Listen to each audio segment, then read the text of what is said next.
Hello everybody, how's it going, and welcome back to the Kill Corner Club podcast. I'm one of your hosts, James, and I'm joined, as always, by Tyler. As always, but before we even start, okay, wait. So I'm allowed. Yeah, your mic is fucked. I think you're just either, it's a bit loud. Maybe the gain's up, or maybe a bit too close. I don't know. No, okay. Is he right? That still sounds a bit weird. I'm pretty far away. Okay, I'll just sit from here. Am I good now? It just sounds that just kind of sounds fuzzy, actually. Maybe it's a connection thing. I don't know, man. I think it's alright. Oh, that's a bit better. That's better? Yeah, that's better. Okay. First of all. Okay. I want to start this podcast, James, just by, can we all, after 48 hours, just give a round of applause to Assassin's Creed Origins? What a game. It's fucking What a sick. game, first of all. So I just want to address that first of all. Congratulations to Ubisoft, the Assassin's Creed team, and all the community for the successful launch of the game, and seeing the community so united and happy and excited is awesome. Yeah, for sure. Is really awesome. Yeah, it's fucking sick. So, okay, now on to the housekeeping. Yeah, sure. First of all, okay. I'm just kind of tweeting this out as I go. All right. I was going to ask before we get into anything else, I want to ask everyone just to let me know what the audio is like. If I need to turn Tyler up or turn him down, or whether I need to turn myself up or turn myself down. Just let me know, because I don't know. So, all right. Too easy. All right. So, first of all, okay, I'm a bit flustered because I just got in from work, so I'm a bit all over the place right now. Okay. So, ladies and gentlemen, you're listening to the Kill Corner Club podcast. Thank you again for joining us. We are helped and powered by the great people over at patreon.com/as always. So to thank a few of those sweet vintage lads, we have Victor Moreno, Modorox, Tman or Travis, we have Quizhek, David Bindis, Josh Devellier, Xeno Rheao, Damian, Austin McGarr, Mario 5380, Lumistrad, good old George Welford Long-Ear Fox, GingerNutJared, Brian Velasco-Zavala, Roy of Redacted. For some reason, we have someone else as George Welford. I think there's two of them. Someone's changed their name to George Welford. I don't know what's going on there. We have... Yeah, it's weird. I don't know. There's two of them.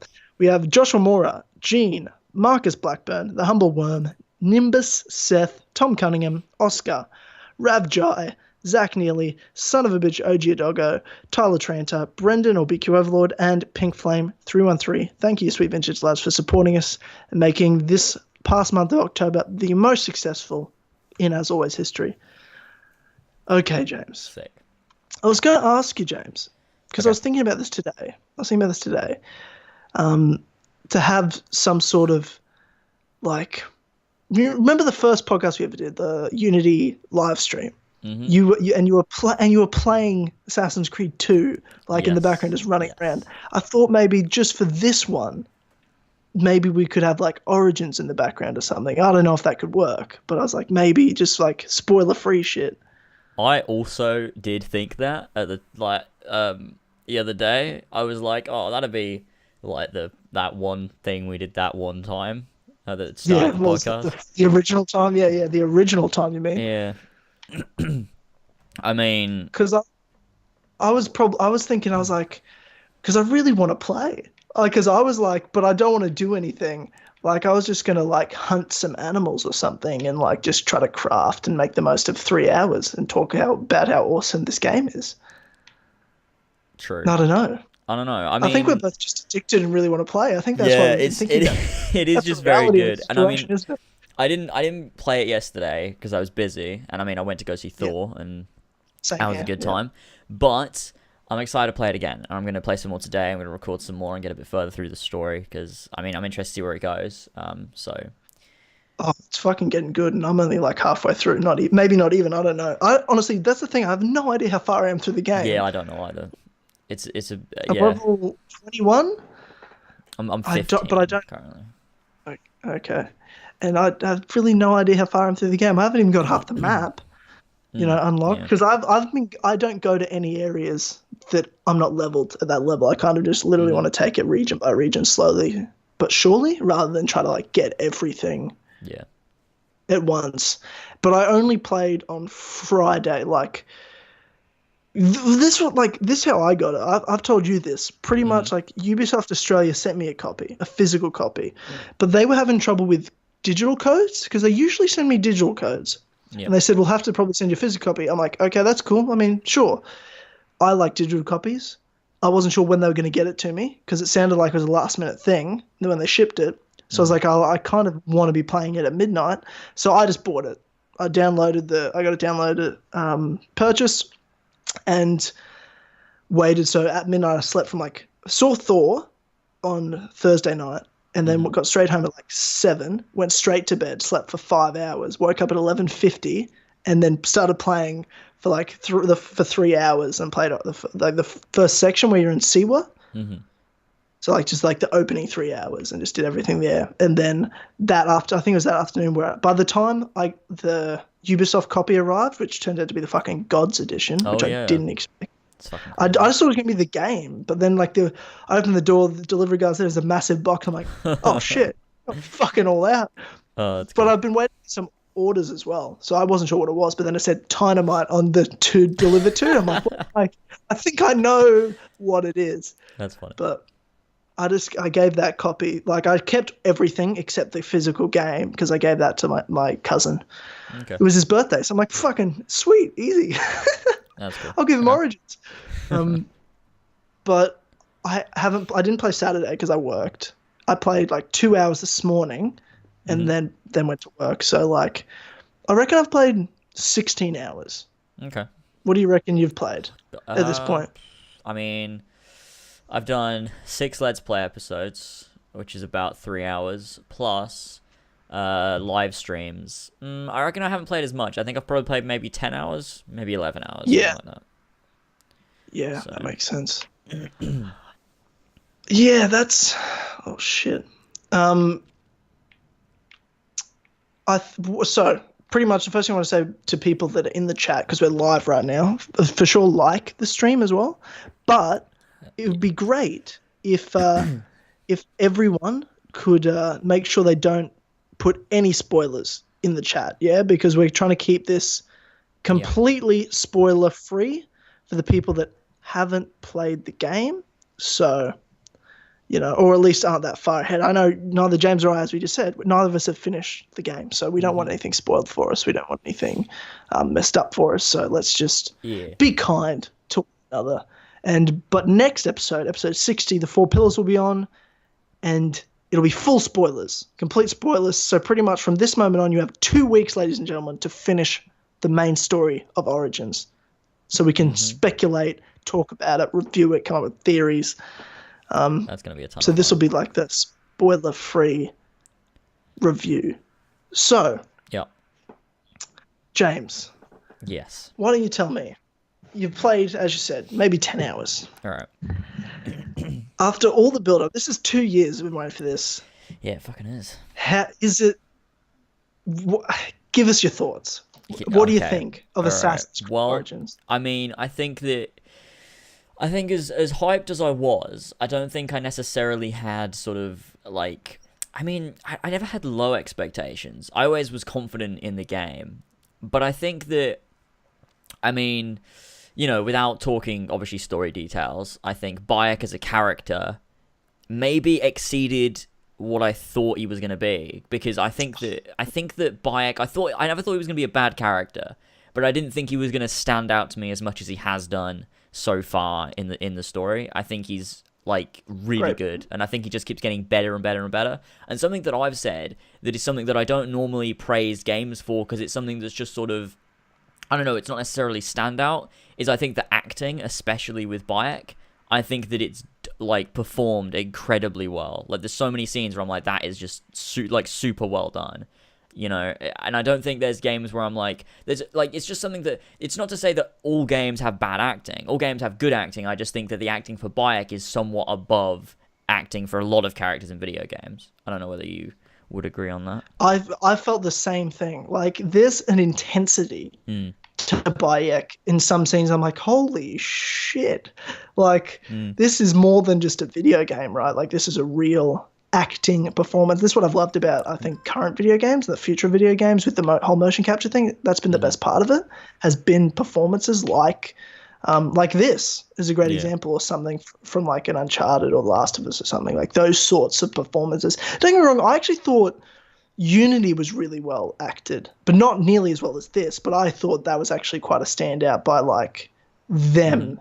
I mean, they had a shit script for sure, but like I thought they'd played characters well, rather than I don't really praise Syndicate for that. Not that the characters were bad, it was just like, the whole game was kind of a laugh. It wasn't really, there wasn't a moment like Bayek where it's a real serious, intense storyline. Yeah, that's true. You can't even compare, Syndicate to anything like that. Yeah, that's true. I don't think we've really had many scenes like something we've seen with Bayek in Assassin's Creed before. I think maybe there's some intense scenes we have maybe with Ezio, like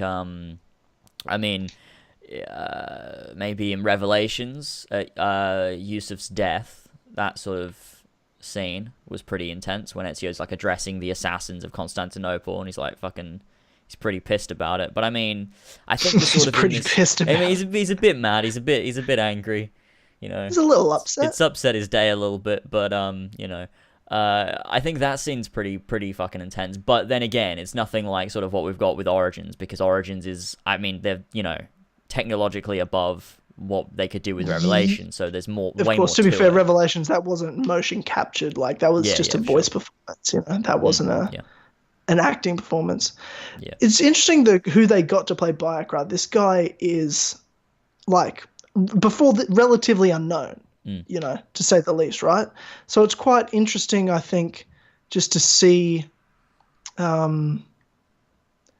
how what they've done. They went outside the box sort of thing and found this young kid who's playing a very mature character like Bayek so well. Like, you'd see him interviewed. He's a young guy. Like, he's not Bayek's age. He hasn't been through a Bayek has, but he plays it like it's just so believable. Like you're saying, it's so well performed, and I'm totally with you, man. I think of all the things I was excited about for Origins, of all the things I think are really great about Origins, I think the thing that surprised me the most is, like you said, it wasn't that I thought Bayek would be bad. I thought Bayek would be good, but he's really the standout of the whole game because it wasn't what I expected to be the standout.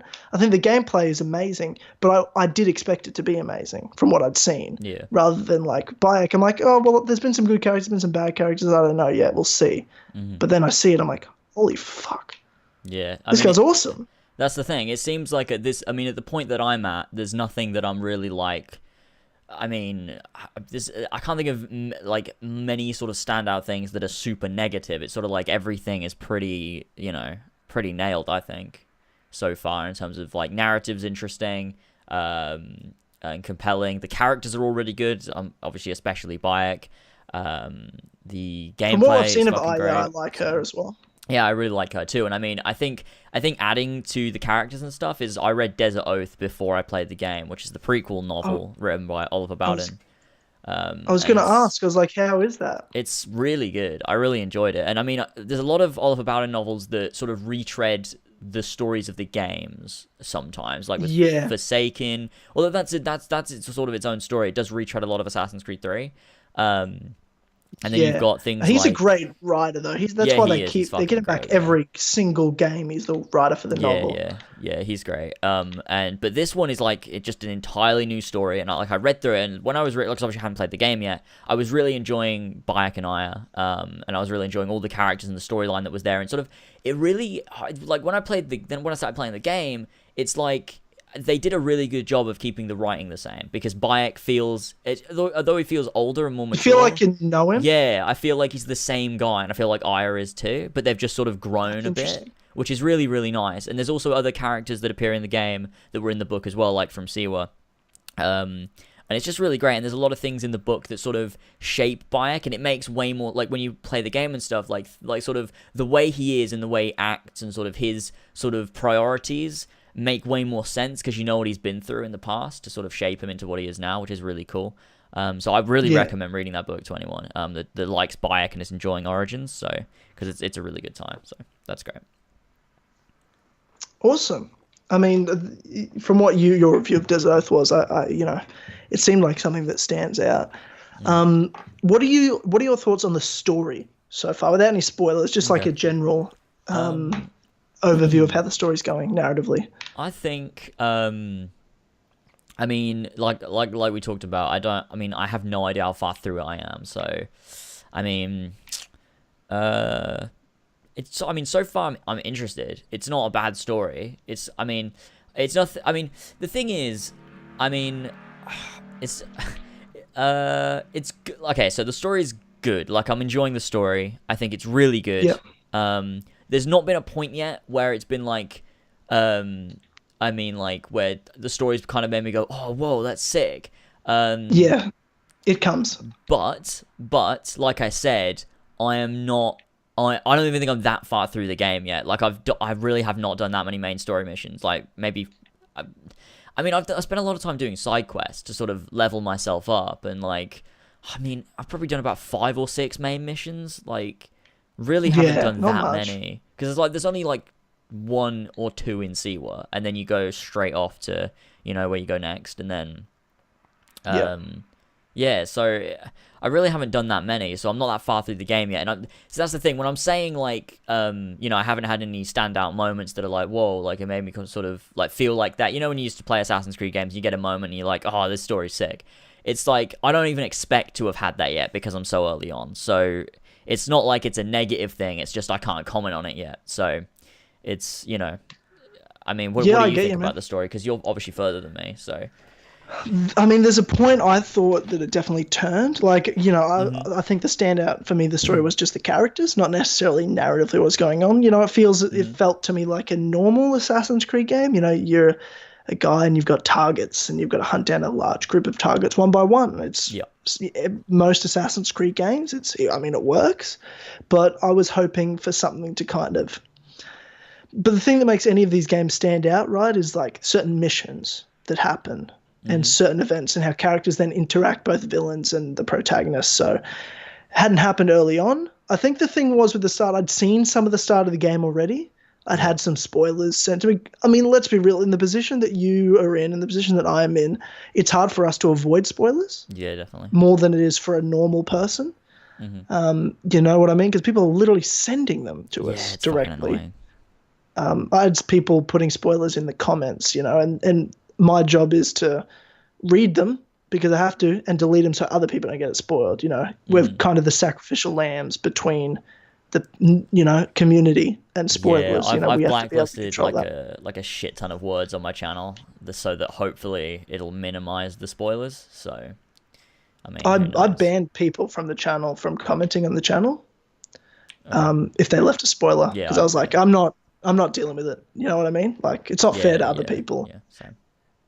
And almost every video I've literally said, don't put spoilers in the comments. So, it's not like people don't know. People that do it on purpose. So, I don't really have sympathy for someone or anything like that for that. But, for the story, though, it took a little while for me to have that wow moment, but it came like twice within 2 missions. Okay. Back to back, and I tweeted about just a gameplay moment that happened, and I didn't expect it to be in the game the way it was. Okay. So I literally I was like, holy shit. That's fucking cool. I think you'll know what it is when it happens, I think. Okay. And then, unless maybe you expected something I didn't expect, sort of thing. Okay. And it wasn't modern day, I'll say that. Okay. And then there were just some really cool assassination moments and things like that, a couple of those. So, and I talked to Ethan about it today because he's I think he's 1 target past me. So he and I were talking about it. He agreed with me. He was like, he's like, I said the exact same thing. I was like, oh shit. I was like, good. It's not just me that's kind of over hyping that sort of thing. So okay. I feel like now we've hit a stride with this story. The characters are developed enough. And they're just like, let's get into the shit now, sort of thing. It's starting to get really intense. And I feel like now's where I'm starting to get my stride with the combat, because I think the combat's really hard, like, to get used to. I think it, yeah. It's a big learning. a big learning curve to it. Mm-hmm. But I'm starting to get that stride. So I am now like, I had the moment this morning where I just jumped on and thought I'd be just kind of as shit as I have been, but I like was just wrecking people. Like, it's no longer I have to think about it. I'm just like, oh, I've got this shit. And because there's an ability that I think is really useful on your skill tree. It's a shield bash.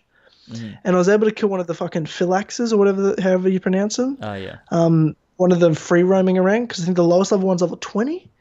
And yeah, I'm like 21, so I went and just tried to kill them, but they killed me the first time. Like, they're so tough as bosses. Yeah. Oh, as I say that, because I'm like, I've got the game up, but I've got the control put down. I'm just kind of sitting at the top of a viewpoint. One of them is just like wandering by, and it's just the alarm bell's going off. I'm like, oh shit. But they're really hard bosses. Even if you're high level, then they're fucking hard as shit. But I found the shield bash ability is so good for bosses, because what's hard with these guys is they do the combo moves, and if you get hit by one, you get caught in it, you can't dodge. They just keep hitting you like 5 times until they're done with their combo, and you can recover. So it's really hard to break their shield barrier down, because you've got to be close to them, and because they're faster than you, like they'll hit you first if they swing at the same time as you, kind of thing. So the best way to do is this shield bash is you can be out of range and you just rush in and knock their guard away, and then you can just start hitting him. So it's really good like way to stun them, and that's one of like the later abilities. So I recommend that for people that are having trouble with any bosses or something. Cool. Is getting that shield bash ability is really good. But yeah, I think I'm just starting to get in the flow of it now, and the game's really starting to get in the flow. But what are your thoughts on the overall community reaction to it? How are you feeling? I think it's been really good. It's been really fun, on Twitter, having everyone, send me pictures of copies of their games, everyone doing #ThisIsMyBike properly. Fucking Ashraf getting involved with #ThisIsMyBike. That was a standout moment, I think. Oh my goodness, how cool was that? That was great. And it wasn't even like with anything else in it. It was just #ThisIsMyBike. That was it, in a reply to obviously the actor who plays Bike, which I thought was fucking sick. I was like, this is awesome. Good old Ashraf. So cool, man. Yeah. I didn't. That's the thing. After he said that, I'm like, he must. Like, it's not like, oh, he listens to the podcast, but it's like, oh, he knows what's up, and he's obviously seen what everyone's been tweeting, because everyone's been tweeting, this is my bike all fucking week. But I feel like that was the last podcast that became a thing. How cool has that grown? And like, it's a legitimate thing. Obviously you have a couple of morons throughout that, but we talked about that on Clubhouse, like just fucking stupid people that just hate us. There's nothing to do with the hashtag, let's be real. It's just 'cause they hate us. Which is whatever, who cares? I don't care about them. But I thought, just seeing how everyone's reacted to it, and like people are being brought together. People that don't even follow us are using the hashtag, and it's just like we've actually done something nice for the community, which is just a nice bit of a change, to be honest. Yeah, it's good. It's definitely good. I did want to address, not that there's been much of this, the negative people that don't like the game. Yeah. That are just like, I think it's a shit game. It's not good. It's like, I want to, what does someone say to you? I want to send all my Assassin's Creed games away because I hate it. It's a shit game. You know what? I get it. I actually get it. I don't get it. I genuinely don't get it. I do get it, and I'll explain. This is why I want to talk about this, because it's like, don't get me wrong, I love Origins. I think it's fucking awesome, and I'm waiting till I'm not going to use the word masterpiece until I finish it. You know what I mean? But it's certainly on the way to being at a Black Flag, Assassin's Creed 2, and a Brotherhood level of game. It's certainly on the way to that. Like any Assassin's Creed game, it has a couple of frame rate drops here and there that happen, a couple of little glitches, but nothing major. It's way more polished than any other Assassin's Creed game I've played in 5 years. Yeah. But it is also, and this is what something Chris said, Centerstrain, on the podcast. He said there's going to be Assassin's Creed fans that hate this game because it's so different, and they're going to not like that. And that's so I get it. Though. They just hate change. They don't necessarily hate the game. Like, they hate it because it's different, not because it's bad, which is what's sort of annoying about it. Which is okay, but that's okay. But that's like partly why I hated 3, to be honest, though. So I can't be mad at them for that. You know what I mean? Because I'm like, it doesn't even feel like Assassin's Creed anymore. But that's because it's garbage, though. Not like it. 3 just is bad though. You're right. You are right in that sense, but I don't think the gameplay was bad in 3. I think that was okay. It was the story and characters that were horrible in 3. Yeah, there you go. Also the setting. But I more meant like the gameplay doesn't feel, because they changed everything. There was like the reinvention of the franchise, and that's what this is.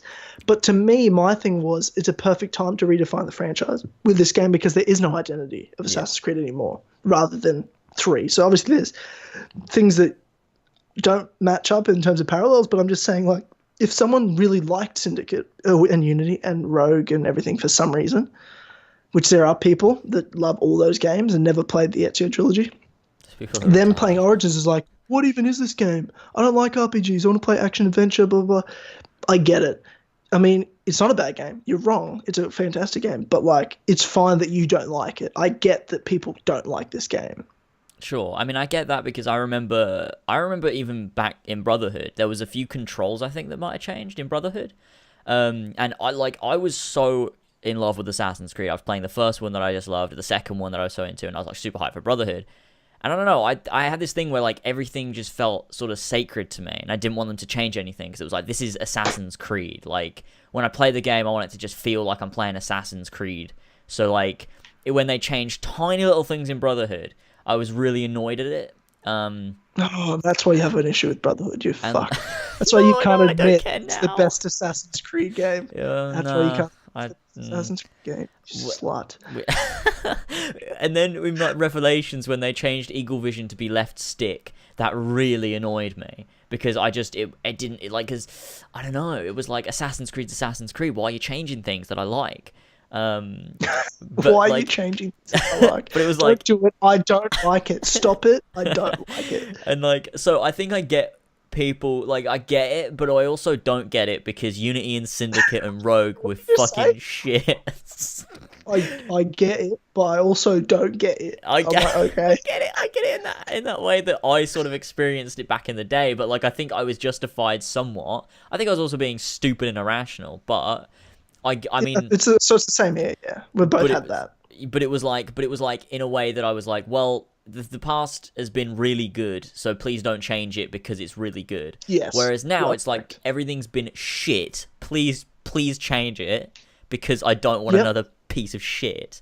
So I don't really get people that are like, because people that say like, oh, this isn't Assassin's Creed, I'm like, do you just want them to release another Syndicate? Like, is that what you want? Because that would be dreadful. Like, I think that's what they want. I just can't understand someone wanting to play a game like that again. Like, I just don't. I don't get it. It's really confusing to me. But whatever, you know, fuck off. I was gonna say something, but I just said fuck off. You bailed halfway through your sentence. I couldn't be fucked. Just fuck off. Origins is amazing. I've only seen like 1 or 2 people, I think, legit, like, not even like exaggerating. There was one person on my stream that doesn't like it, and there was one person tweeting me that also doesn't like it, and those are the only two people I've seen. What was their reviews? What was their reviews of it? Okay, so I mean, the one guy in the chat was saying like how he doesn't like Origins because it's not Assassin's Creed. Well, my question is, what's Assassin's Creed? Because every Assassin's Creed game is fucking reinventing the franchise. Yeah. So what's Assassin's Creed? I don't know I really don't know what he wanted. Like, people are saying, like, and then he was like, oh, it was, you know, you don't need RPG elements in it and stuff. And I mean, I think it's just, I think people that say that are people that have never played an RPG and have these like preconceptions of what an RPG game is, maybe. That just think that, you know, these boring games where like it's like you just read text and stuff off a screen, like, you know, like Dungeons and Dragons board games or something like that. I don't know. Whether someone just thinks, I mean, RPGs have always been my favorite thing was, and this is what there's people that I'm talking to, and I've said this before, like, most of my friends don't even know who like any of the characters are, but Ezio, like, that's what they played. They're starting to ask me about Origins, and I've always told them over the last couple of years not to get certain games, like, don't bother about it, and I've said that for a long time. Black Flag is one I told them to do, and it's interesting because people that I know haven't played Syndicate, didn't really play Uni, maybe have tried it but never finished any of them.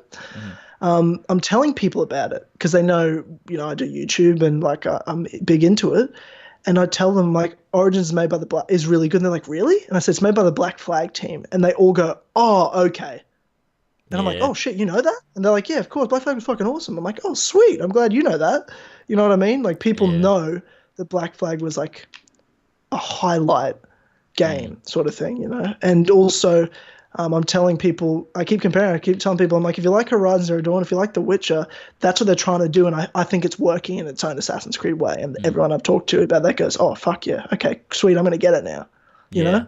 This is the change. This is what people need, and that's why I'm like, I don't think the Origin sales are going to be through the roof first week. I think it's going to be a game that actually sells the most around Christmas when people are telling people it's okay. You can trust Ubisoft right now. This game is actually amazing.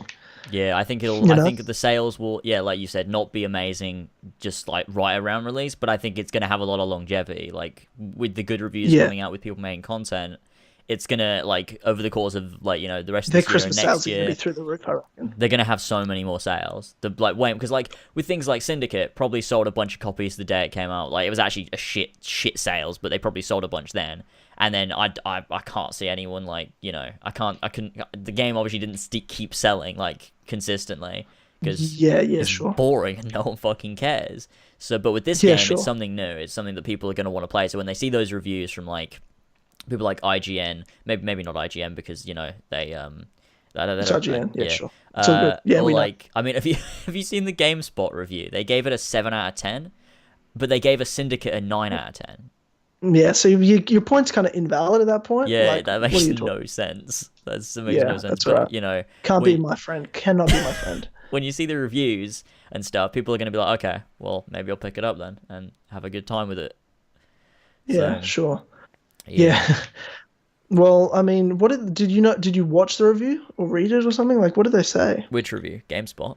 The GameSpot one. Like, what reason did that? What was the criticism of the game? I don't know. I think it was something to do with them.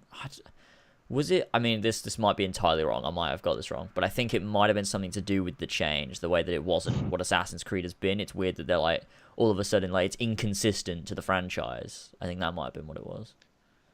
Okay. Well, you know, that's why I keep telling people. I'm like, well, they had to redo it. You know, this is the next era. You know, we've had the first decade. This is the Force Awakens of Assassin's Creed. You know what I'm saying? Like, this is what we wanted it to be for a long time and what we've been waiting for. And I think I was real nervous. You know, I was nervous before launch day I didn't want to hear the review scores, and I got mad about it because literally everyone was sharing fucking review scores. I'm like, fuck off. I don't want to see, because I remember being at the midnight for Unity, being super excited to play Unity, and people start messaging me the shit scores it's getting. And I'm like, oh, fuck. Oh no. So I went into it like that. That's so You know sad. what I mean? So I that was the first time I ever went, I'm like, I don't want to ever see review scores for a game I want to play until I want to be able to, like, have my own idea when I play it. Like, be able to establish my own opinion without thinking, well, just me regurgitating what someone else has said. You know what I mean? Mm-hmm. I'm like, this person said this, so I reckon that too. I saw that. But you only see it because they pointed out before you even played it, and then you play it and you're like, yeah, I agree. Yeah, cool. Like, you know? So I got a little annoyed, but the reviews were all pretty good. So I was kind of like, all right. Other than that GameSpot one, there was a 7. So yeah, that's really fucking retarded. Yeah, so it was all right. But, you know, overall, it's been a really fun experience. What's, in terms of, what haven't we talked about? We haven't talked about gameplay. In terms of gameplay, what's standing out to you? What's been better than you expected? Like, I guess combats can be one, you know, all that sort of stuff. The free roam side, the real nitty gritty of the game.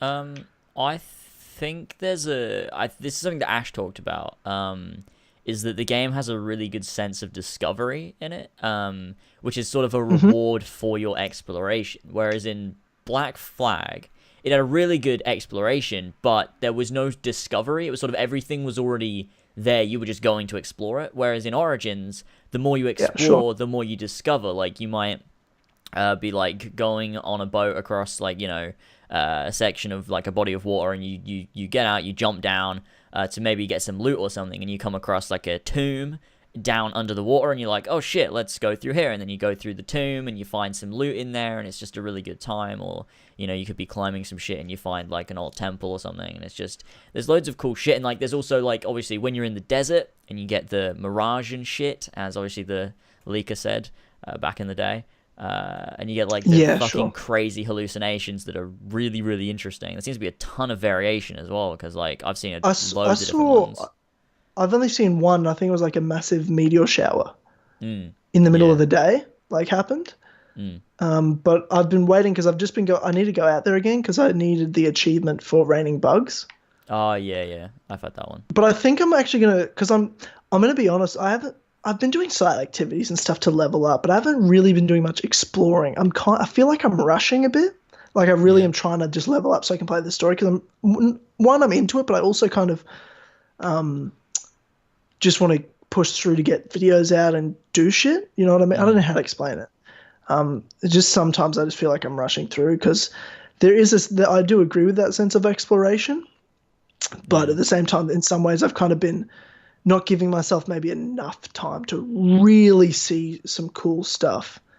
So maybe I need to just kind of slow it down a bit in that sense sometimes. But the big thing that I noticed was, I had a main point to this. Oh yeah, in terms of gameplay, in terms of, all that sort of stuff, there was one moment that I had I feel like it's hard to have the same experience as another player in some ways, which I think is a really cool thing, because I went into the Great Pyramid this morning and to do the tomb. Now they have literally built false directions to go, like full areas that you spend 5 minutes going through, explore, and then you get to a dead end.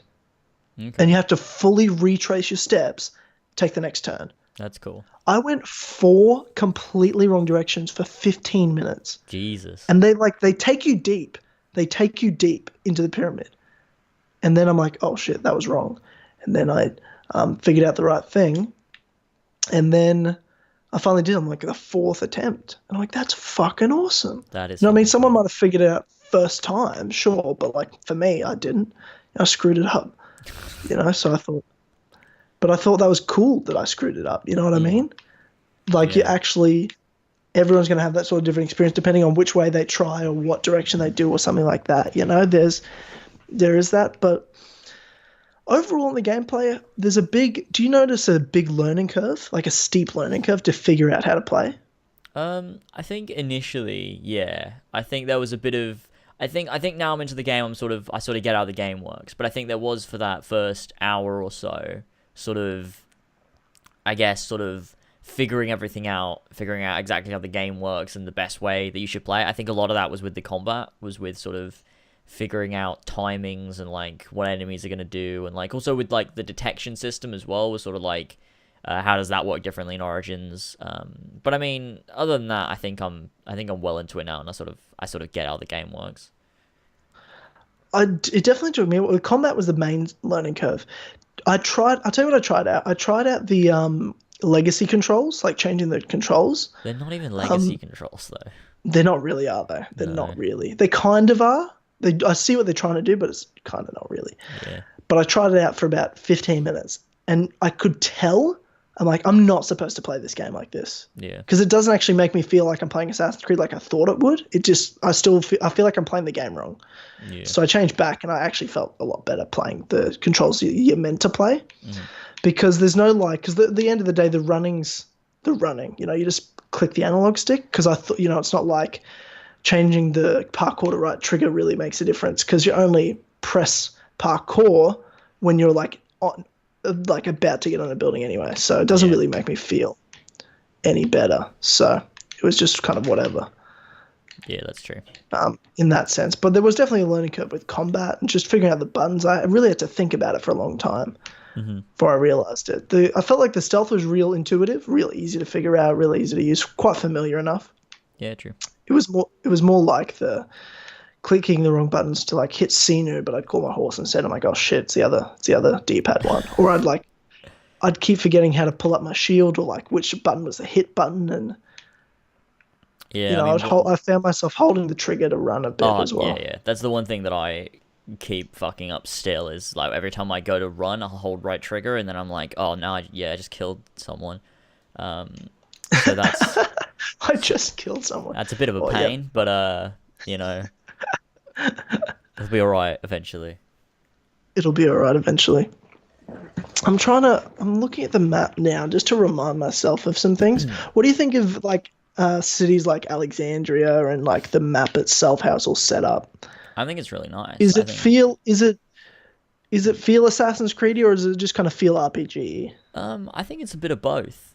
I think there's a bit of Assassin's Creed in there. I think it's different enough that it feels like a new experience, but it's also very familiar in a lot of ways with the world and with the gameplay and with the story and everything. I think it's really good in that way. I think it's balanced nicely between sort of old and new sort of like feelings in there. And I think the world itself, I mean, it's very Black Flag in a way, just without the water. There's sort of, there's the without the water, yeah. There's like set minimal areas water and things that you can do, and you can go and find and explore and have a good time. And like, there's obviously the cities and villages and stuff. And in between that, instead of water, is like, I mean, roads and sometimes deserts and like little areas with trees and shit, but along those, with Black Flag it was like just big expanses of water, whereas in Origins it's not like each thing is separated by big expanses of desert. It's like each major thing, say like Siwa, Alexandria, Memphis, and whatever, it's sort of split up by big areas, but like they have a lot of things in them. Like there's like, you've got the temples and the tombs, the ruins, you've got the different forts and camps, and obviously a bunch of side quests that you'll find, while you're just traversing. You might find someone and interact with them and get a quest from them. And some quests are really cool because they'll have like quest lines. You'll do like 3 quests in this same sort of little mini story arc for this one person, and things like, it goes from like helping someone to do something to like this really different story, and like everything sort of goes a bit different, and it's just really interesting because there's so many of them as well. Like in one area, like, I mean, there was probably, I'd already done a few, but I could count like 16 in that one area, and like I hadn't done everything yet. Like there was just so many. So there's just tons of these awesome side stories that connect different areas. So where Black Flag felt like these little areas you could explore connected by a sort of area that's made just for transport, Origins feels like that in a way, but it also, within these big vast areas, there's a lot of things you can discover within them as well. So it's a lot more than what Black Flag was, and I think that's sort of how it feels, sort of Assassin's Creedy, sort of familiar in that way. Yeah, I agree. I completely agree, because you've got, there's obviously, with the time they've had, you can just see that they've had more time to just put in more of what Black Flag had, but it's like the difference being the discovery sense. I think that's the main addition, and the change has been just like, sure, it is very Black Flaggy in terms of the open world and real like expansiveness of it all, but it all feels like it has a purpose. There's a way more of it, but there's just a more variety in terms of the way the world's set up and the way everything looks. You have deserts, you have cities, you have kind of forest-y sort of areas. Mountainous areas, and then I think a big thing is like, also like, because you have, sure, it's a desert area, but Giza is totally different because it's just temples everywhere and pyramids, and like that's different in that sense, So there is just that variance, and then add on to the sense of discovery and just the little things they've tried to put in. It's just a big difference. Yeah, for sure, definitely. How about side activities? Is there anything that stood out in terms of those ones? Like you're saying, there's like those ones that connect. There's ongoing storylines with some of them, because there's some ones that stand out to me, and they're really cool. And it's even interesting to see that I remember seeing certain scenes from a side activity that was in the trailer.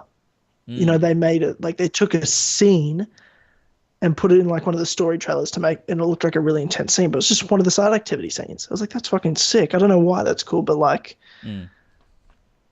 it's really cool the way it works. Yeah, it's like I said before, like I've only done a few main missions, but it feels like I've done way more, because there's some side missions that feel like they're sort of part of the main story. Not to further the narrative, but they feel like they're sort of, I mean, because it sort of feels like it's part of Bayek's story. Like they're all sort of adding on to Bayek's story. So as you play them, that sort of feels like that's your main story. Like everyone will have those main story missions they play through, but to connect those, people will have loads of different side quests that you do. So you sort of have your own Bayek story from start to finish, where there are these main missions that everyone does, but connected by these smaller missions that you do on the way. So you sort of, and like that's the thing. Like I didn't realize when I was doing like sort of after I finished the.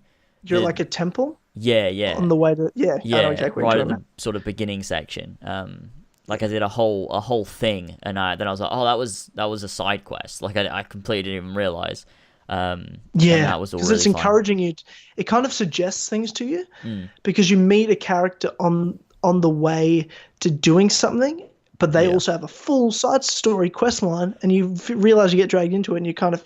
It's happened to me twice, because there's another guy that gets introduced in the main quest line.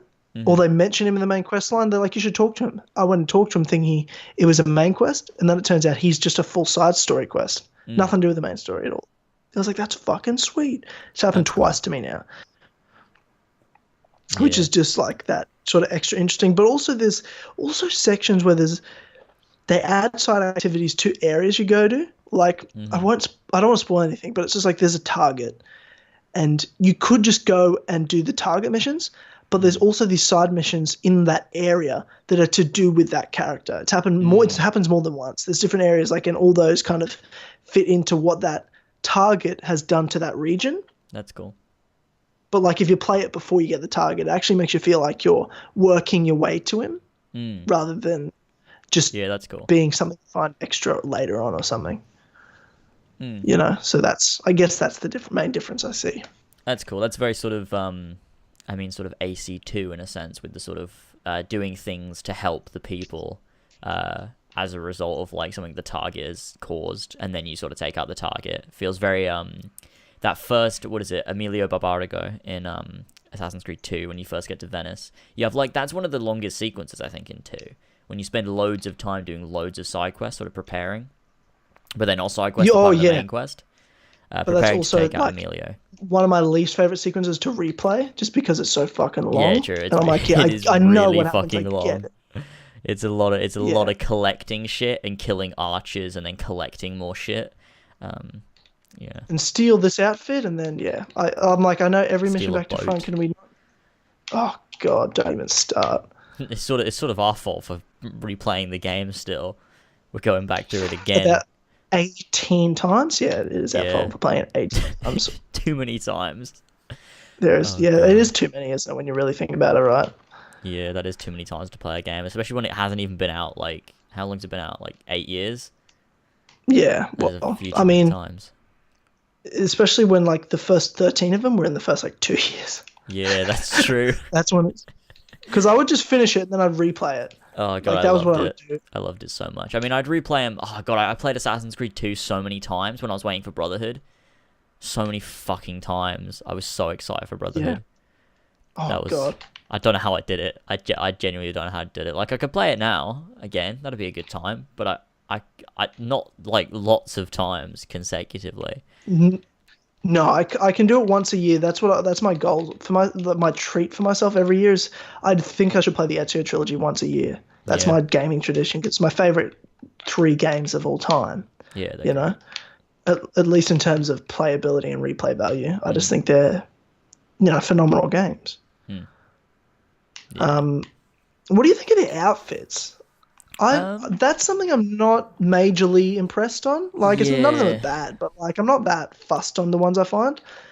Yeah, they're a bit shit, to be honest. There's a couple of good ones. There's a few that are like, okay, yeah, that's pretty cool. But there's some that just look shit and just stupid. Yeah. It's like, why am I wearing a leopard? Like why can't I just wear something that looks cool? And I think that it looks to me. I mean, like that. There's that one from the Hidden Ones expansion pack that looks really fucking cool. So I can't wait for that DLC to come out because I really want that outfit. Which one? What color? Do you know what would be cool? If you had all the same outfits, but you could also dye the outfits. Yes, I said this recently on a live stream. I was like, there needs to be manual dyeing rather than them being randomized. You can randomize the outfits if you want, but allow me to pick the color. Because when I go to a shop and they're all like orange, I'm like, well, I don't want an orange leopard skin thing. Like, what is going on? Just let me wear a fucking white assassin robe. Yeah, let me customize the colors. Like, let me choose the main color and like the accent color. and then we're all good because I can do white and red, and we can just go with that. Exactly, because I'm wearing that white and orange one, which is fine. Yeah. But I wish I could make that orange red, and I'd be super happy. You know what I'm saying? And that's maybe the purple. thing. You know what I'm saying? Just let me do what I want to do. Let me live a little. You know what I'm saying? That's the thing with the Hidden Ones DLC. Like, that outfit looks fucking sick with like the peaked hood that looks like Altair. It's white and red. It looks like an Altair sort of proto Altair sort of. So can someone send me a picture of that? Yeah, let me find it. Is it just what is it? But is that just like the concept art picture that you've seen? No, it's in gameplay too. There's a gameplay screenshot of it. It looks really nice. It's sort of shit. It has like a Roman vibe to it as well, but it also like you've got like the really cool classic assassin sort of hood. Let me get this picture. Get that shit inside me right now. I want to be inside that outfit. Yeah, I understand that. There's a screenshot of it, I think. And then oh, what the fuck? Where'd it go? What? It just said it got deleted. All right, here we go. Sending now.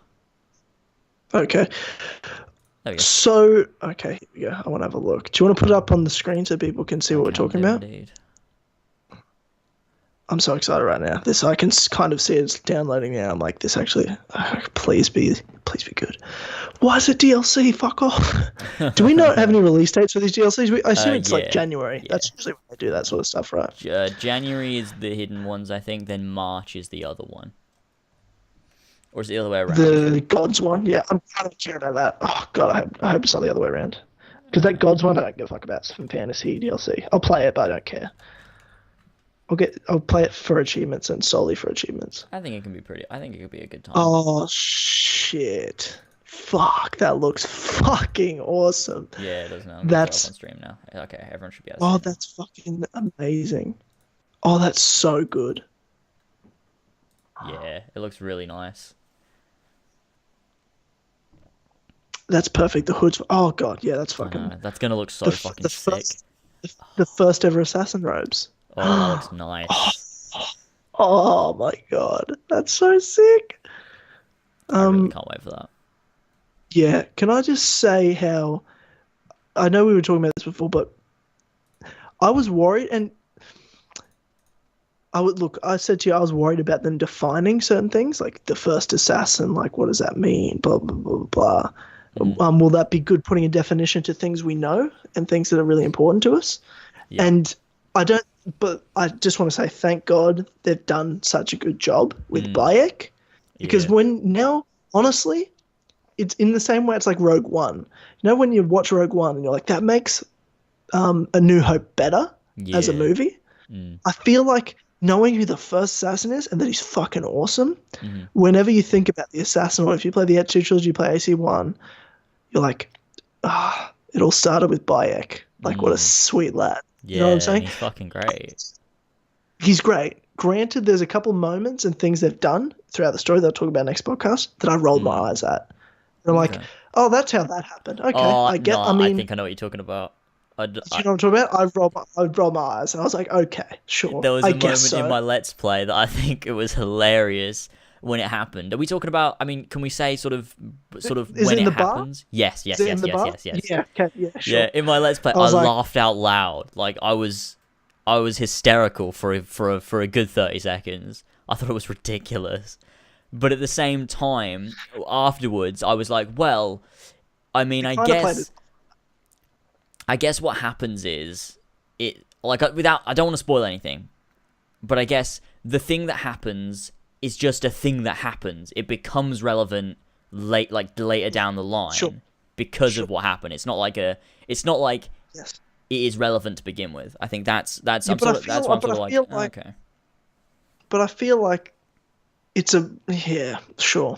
I just kind of roll. I did it. I was like, okay. I was like, I guess so. Oh, it was so I guess funny. That's why that happened. I was like, that's fucking hilarious. Because then every time you think about it in future games with like Altair or something, you're like, oh, that's so dumb. He doesn't know why he's doing it. Like, but like, they did. I'll give you that.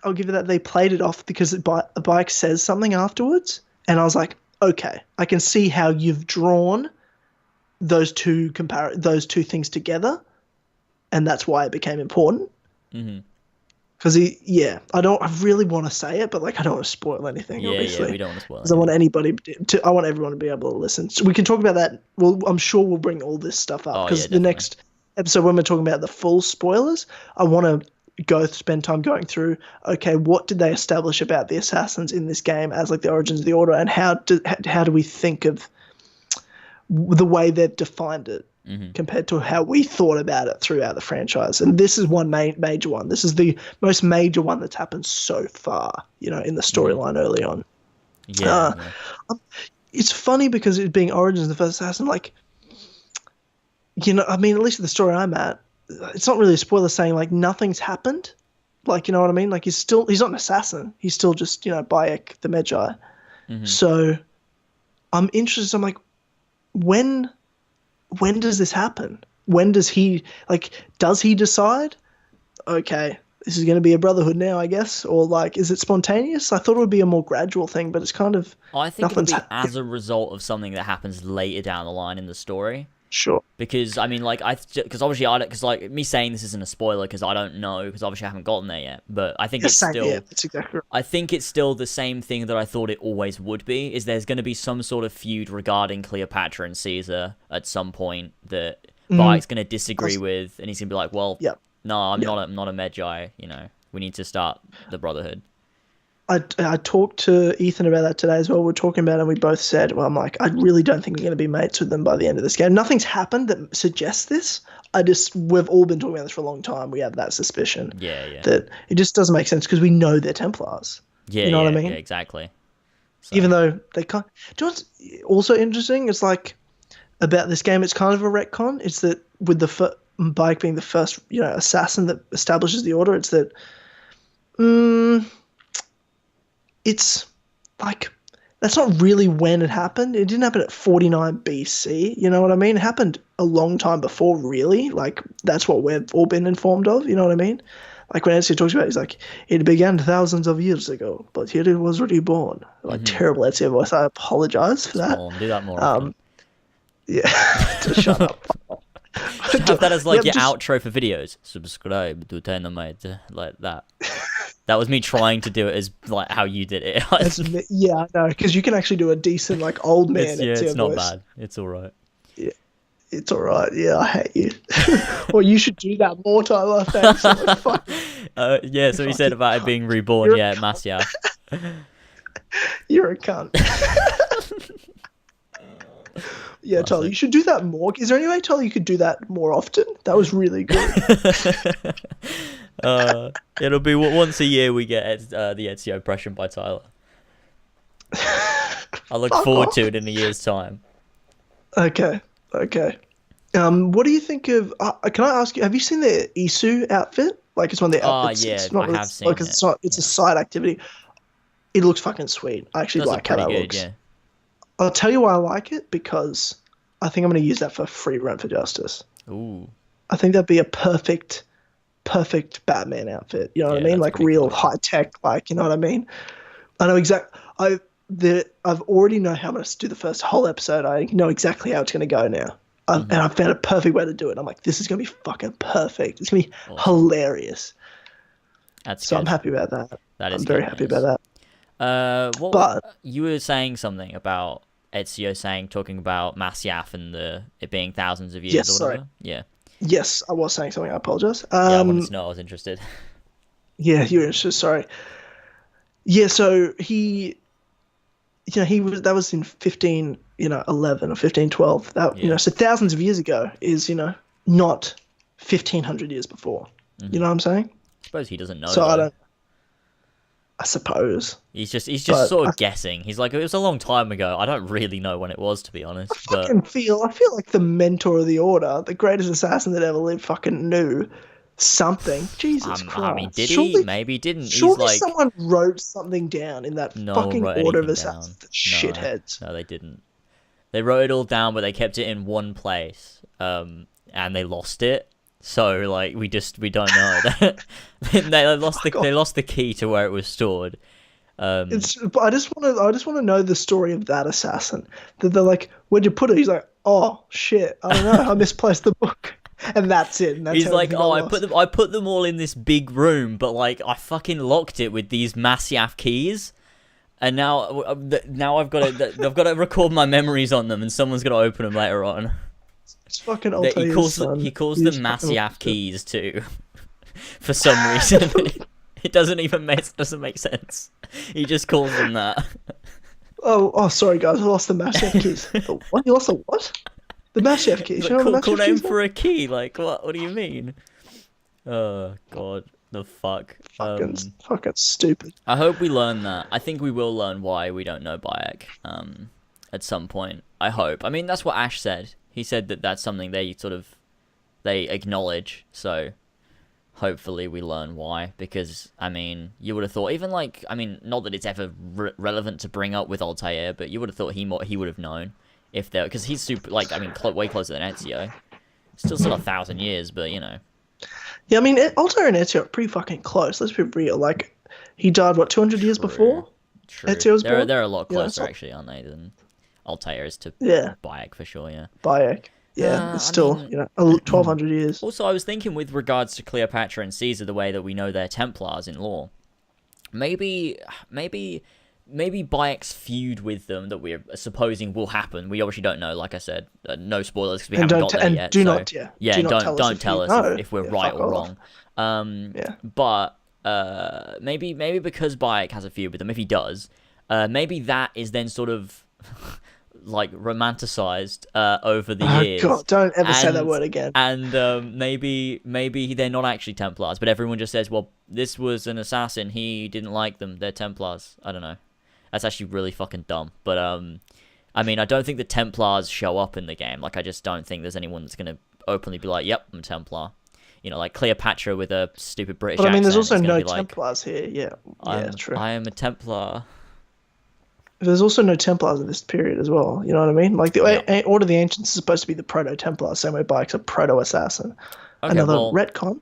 You know what? You know what could happen is, the reason they call them Templars is because they're called Templars now. It's like they're not going to go, oh, that was an Order of the Ancient. Like, I mean, because there's no reason to say that in like 2017 because they know that they're now called Templars, sort of thing.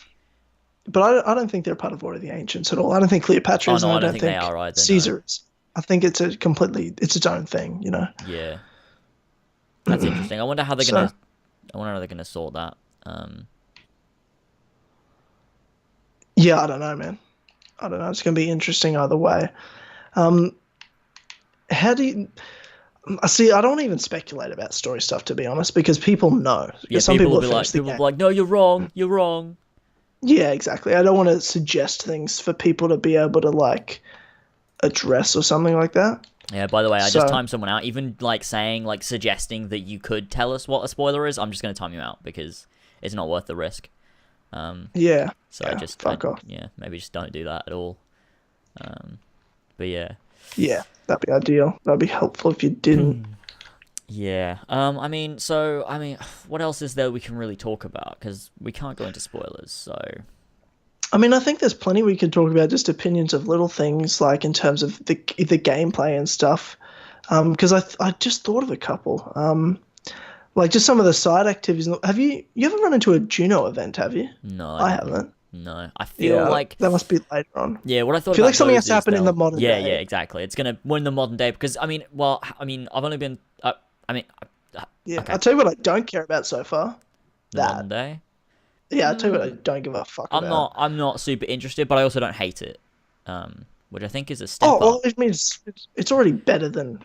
by doing what they're doing, without spoilers, by doing what they're doing, it's better than anything else. But, it also... So far, it's not that much better, because nothing's happened, but I have had spoilers sent to me. Ooh. And I actually do think stuff happens later, but I don't know too much. But, just from people sending me shit. I think they're slowly easing you into it with the modern day. I mean, I obviously don't want to. I don't even want to talk about it because I don't want anyone to. Yeah, sorry, let's not even spoiled. So let's just move. Yeah, let's move off of the topic entirely. Yeah. Sorry. Yeah. How do you feel about? Have you played any Tombs?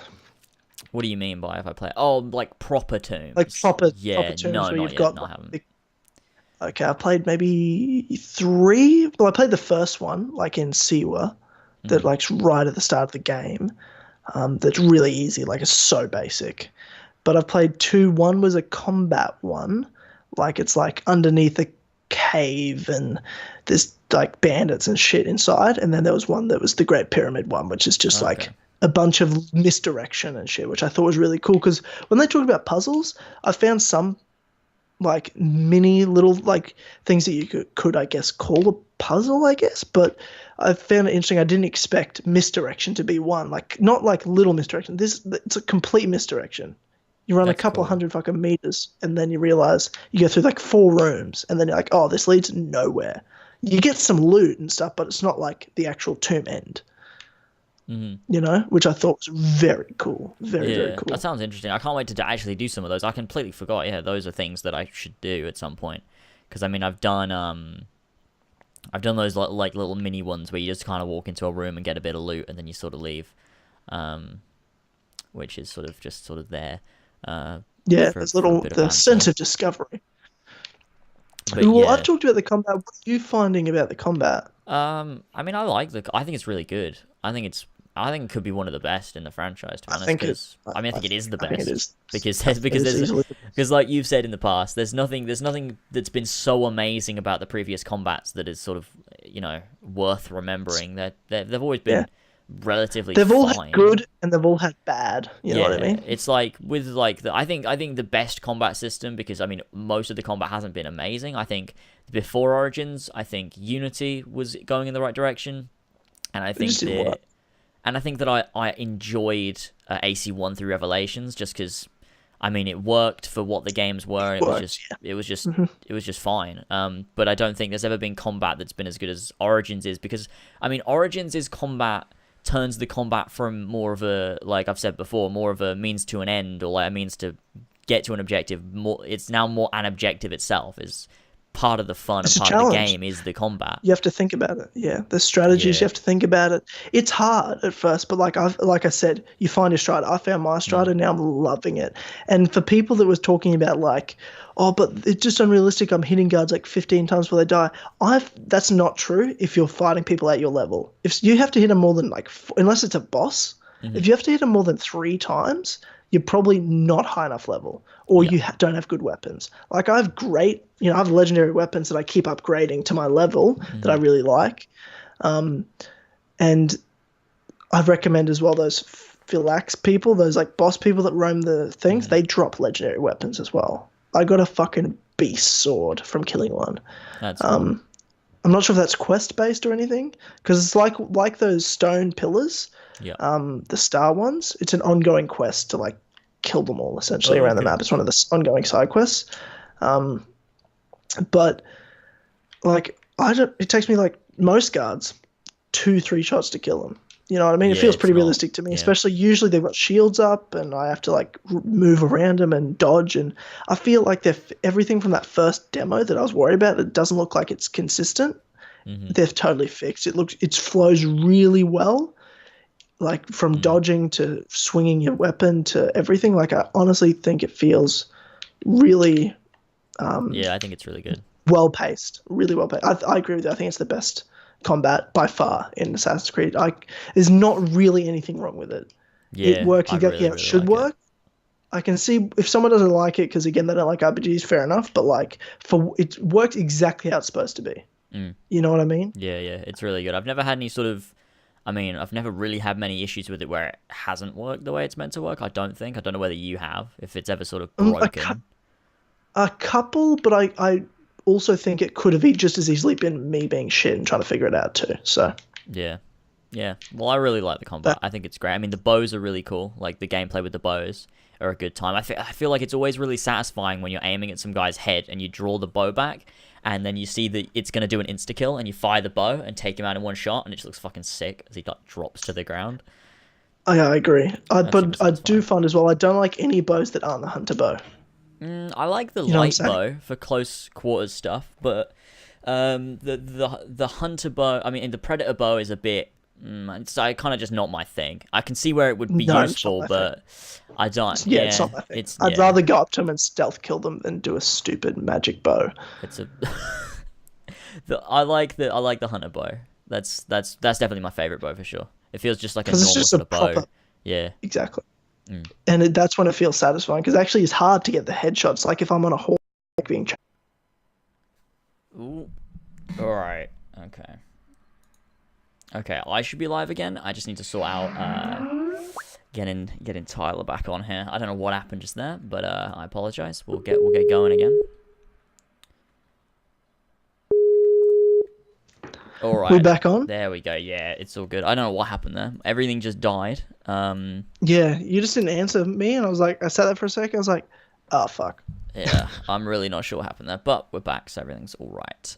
What were we talking about? I forgot. Combat, was it? The bows and stuff? Something like that.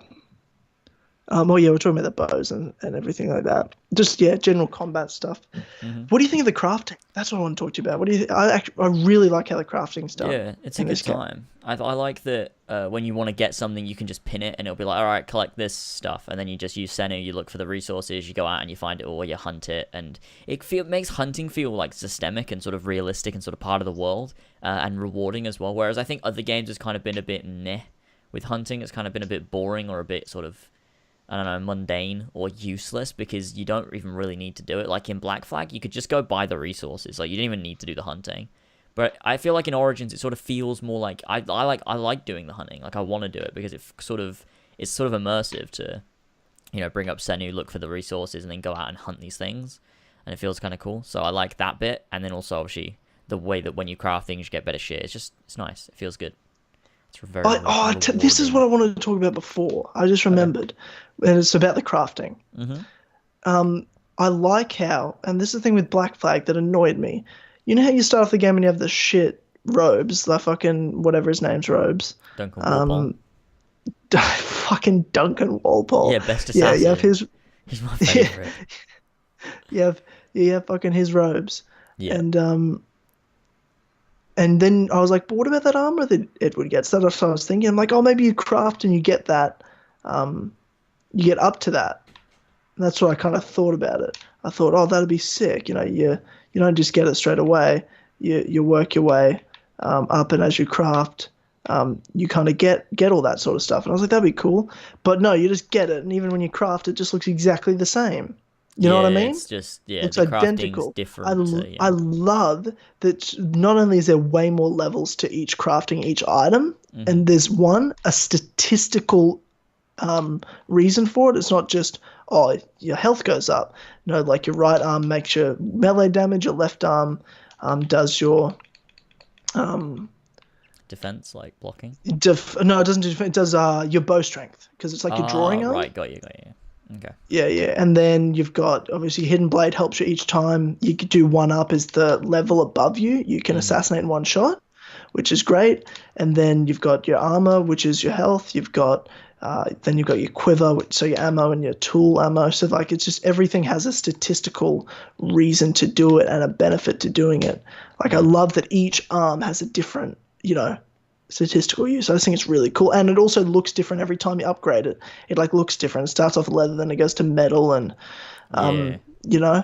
like it looks different the more you upgrade, and you can see a difference not just with your robes but also with your armor. And like, that's fucking what I've been looking for, guys.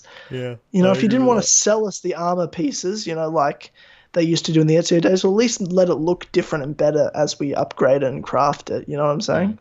Yeah, it sort of is like that Ezio sort of thing with the armor, but with just more shit to it, and then like the Black Flag crafting on top of that, which I like that. I like all that, the systems and stuff, and the way that the outfits are independent from the stats as well makes everything just fucking easier, so you don't have to look like shit to get the best stats, like has been thinking like every Assassin's Creed game. So that's a good thing.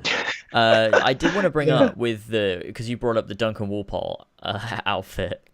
And it's something that I only found out recently. Legacy outfits? No, this is completely unrelated to Origins. It's just something I found out recently, and it sort of annoyed me that I didn't realize. Is that I was always like, well, why does Duncan Walpole's outfit look like that? But all of a sudden, when when Edward gets it back and he like gets the armor, it looks completely different. And I realised... actually, I always wondered that. I realised why. It's because Duncan Wolpaw wears a coat over his robes, and when Edward gets kidnapped and then gets it back, he just takes the coat off and leaves the coat. He just takes the robes and puts armour on it. Really? Yeah, because when you look at it, Duncan Wolpaw's just wearing a coat over his robes. He must be a bit cold. I don't know. But, and Edward wears the coat as well for a bit. Yeah, if you look at the robes from the front, you can see Edward's, like, robes underneath it. They're just a coat. It's just a fucking coat. I didn't realise for like fucking 4 years. So I'm kind of happy that I know that now. Someone told me in the comments of my Let's Play. Whoa, don't you love that? Sometimes that happens once in a while. You just do an old video and someone brings something up and you're like, oh, that's... Now it makes sense to me. Because it never made sense. I was like, why does it look completely different? You've just had to accept it. That's the same here. Like, I just accepted it. Like, well, I guess he just puts the armor on it. I guess it's a bit different, but no, it's just because he's got a fucking coat over it. Yeah, it's that makes so much more sense. How did I not know that straight away? I love that, and it's just hilarious. Yeah, I guess you should do that more because that's really good. Like, that's what you're thinking. Like, what the fuck is that? But now you know. Yeah, I tell you what I love as well is random events that happen in Origins that like you'll find people transporting goods because talking about crafting before with resources, you find people transporting iron or gold or something, but also there'll be like bandits and they're all there's like 8 of them and they're camped out in the middle of the desert and they have a bunch of gold on them. So if you take them all out, you can just loot their gold they have. And I'm like, I just love that they're just around. There's a bunch of things like that. Like something I realized as well as not just NPCs, like sort of random people, but there's some important characters as well. Like I noticed in Siwa, is they still go about like a daily routine even when you're like doing so. Like because right at the beginning of the game in Siwa, there's one friend you have, fucking what's his name? Fucking I have no idea. I know exactly who you're talking about. Fucking Hepsefer or whatever. And he sort of. Like you get a quest from him and then you go out and do the quest and you come back and he's just sort of wandering around. Like he'll go into his house and like nighttime he'll be like resting and stuff and everything until you interact with him, and then that's when he'll be able to do the quest with you. So he'll just be knocking about doing his own thing while you're not there, which I think was really fucking cool. So yeah, I did notice that. That's really cool that happened. And just the way the day and night cycles work, being able to skip that and you just kind of sit there and meditate. How many of those just little things? This is what we've talked about for so long, man. The difference between a good game and a great game is the little things. And they're fucking nailing the little things. From just, like, when you stand near a fire pit and you've got a torch, you light it. When you're next to a cat, you pet it. When you're walking through tall grass, you put your arm out and you walk past it. When you're in the desert, you'll just start walking like you're dehydrated and you're exhausted. Also, when you like jump off a building, he'll like limp. Or something else I noticed is when I can't remember what I did. I don't think it wasn't like jumping off a building. It was like when I was in combat or something, Bayek got hit in his arm, and then I ran away because I was like, okay, I'm going to die, so I had to run. And Bayek like grabbed hold of his arm because like he'd been hit in the arm, and he was like holding it because obviously it was in pain. And I was like, that's fucking sick. So it's like, you just sort of, that's great, like contextual things. And there was something that happened to me, and I can't remember exactly what it was, but I remember there was something that I hadn't seen before, and it was in my Let's Play, and I was like, oh, that was really fucking cool. It happens a lot. There's a bunch of little things I didn't know were in the game. Like George said one time he was fighting like a bunch of hyenas or whatever, and when he killed them, vultures started like circling the corpses to like eat it. I know when I killed a bunch of bandits, I went into a tomb and I came back out and there was just a bunch of scorpions all around them now. I was like, fuck, yes. That shit is incredible. There's a bunch of little ones that I've forgotten because I was started to write a list of them because I wanted to do like, I don't know, a top 10 like little details you may miss or something. But there was a bunch of them I didn't know were in the game until I played it. I was like, that's fucking cool. But I can't think of all of them at the top of my head. But I just love that sort of stuff. Like, I just had the first one because I'm running, kind of playing. I'm kind of running around a little bit, not really doing anything right now. But I just was like riding and just like hit a deer or whatever they call, not deer, whatever they're called, fucking gazelles, yeah. And one ran away, and fucking Xeno just flew down and took it out. And I'm like, fuck, I haven't seen that before. I saw that when I was hunting around the beginning of the game. That was pretty fucking cool. Yeah, no, that's something I hadn't noticed yet. Or just how there's just like ships that roam around and they can be like bandit ships, or not, well, like they're like actual objectives, like to loot them and like kill the captain and stuff like that. And I kind of like that it's not like the way the bandit camps work as side activities. It's not like you defeat the bandit camp and they're not there. You defeat the the soldiers camp. You know, that doesn't mean they're not there. They don't just disappear from the face. They're still there, but you've like completed the objective. You've got the loot and killed the captains, and that's it. You know what I mean? Yeah. Like I kind of like how it works like that, because it's not really realistic that you just, as one man, defeat all the armies of Rome all over Egypt over time. Yeah. You know what I mean? Like you've just completed objectives throughout it. Yeah, that's good. That's true. So it's not like a Borgia Tower system or something like that. Like you clear an area, now I own it. Which I like. Yeah. Yeah, which I like and everything, and it worked great for that. But it's better this way. Yeah, I feel like it'd be silly and over the top in this sense. He's like, oh, now we take this camp for the Magi, and it's like, well, no, we don't. You're a single guy. You're not Jacob and Evie. You can't do this on your own in 6 months. He's got Aya. Right. Bayek and Aya take over Egypt in 6 months. The whole country. Yeah, with no issues.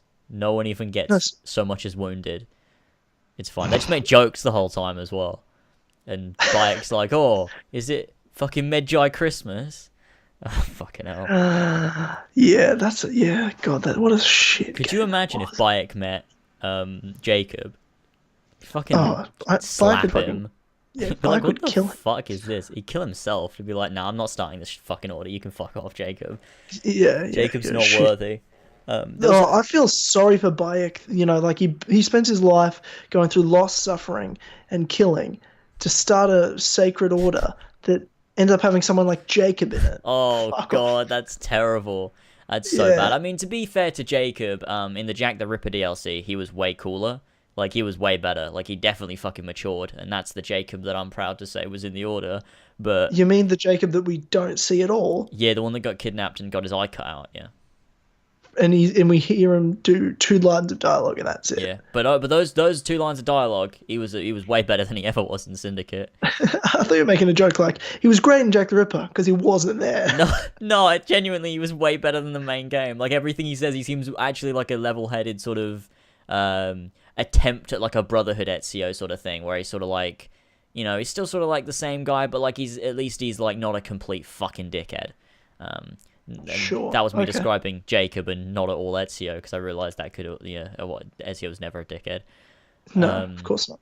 But yeah, like we're talking about like Bayek starting the order and everything. I said this on my live stream, is that I think I feel like not that Bayek's better than like someone like Ezio or Altair, but I think that Ezio and Altair would sort of, I think if they knew of him, they'd look to him for sort of wisdom. I feel like he's that sort of, he feels like a mentor to me, sort of like someone that could be at the top. I feel like he is one of those sort of characters that sort of, if he had left sort of knowledge, like the way that Ezio looks to Altair in Revelations, I feel like they could easily look to Bayek if they knew of him, because I feel like they could, but think about the thing about Ezio and Altair is when I think of them like at their prime in terms of like the end of their life as mature mentors, they're at the same level. You know what I mean? Like if they were alive at the same time, they would have looked to each other, not like one to the other. And I feel like that's like with Bayek. To me, I was like they'd all be friends. Like, you know what I mean? Yeah, they'd be like the greatest council. team. Yeah. They'd be like the greatest team of all. They'd be like the fucking Avengers. You know what I'm saying?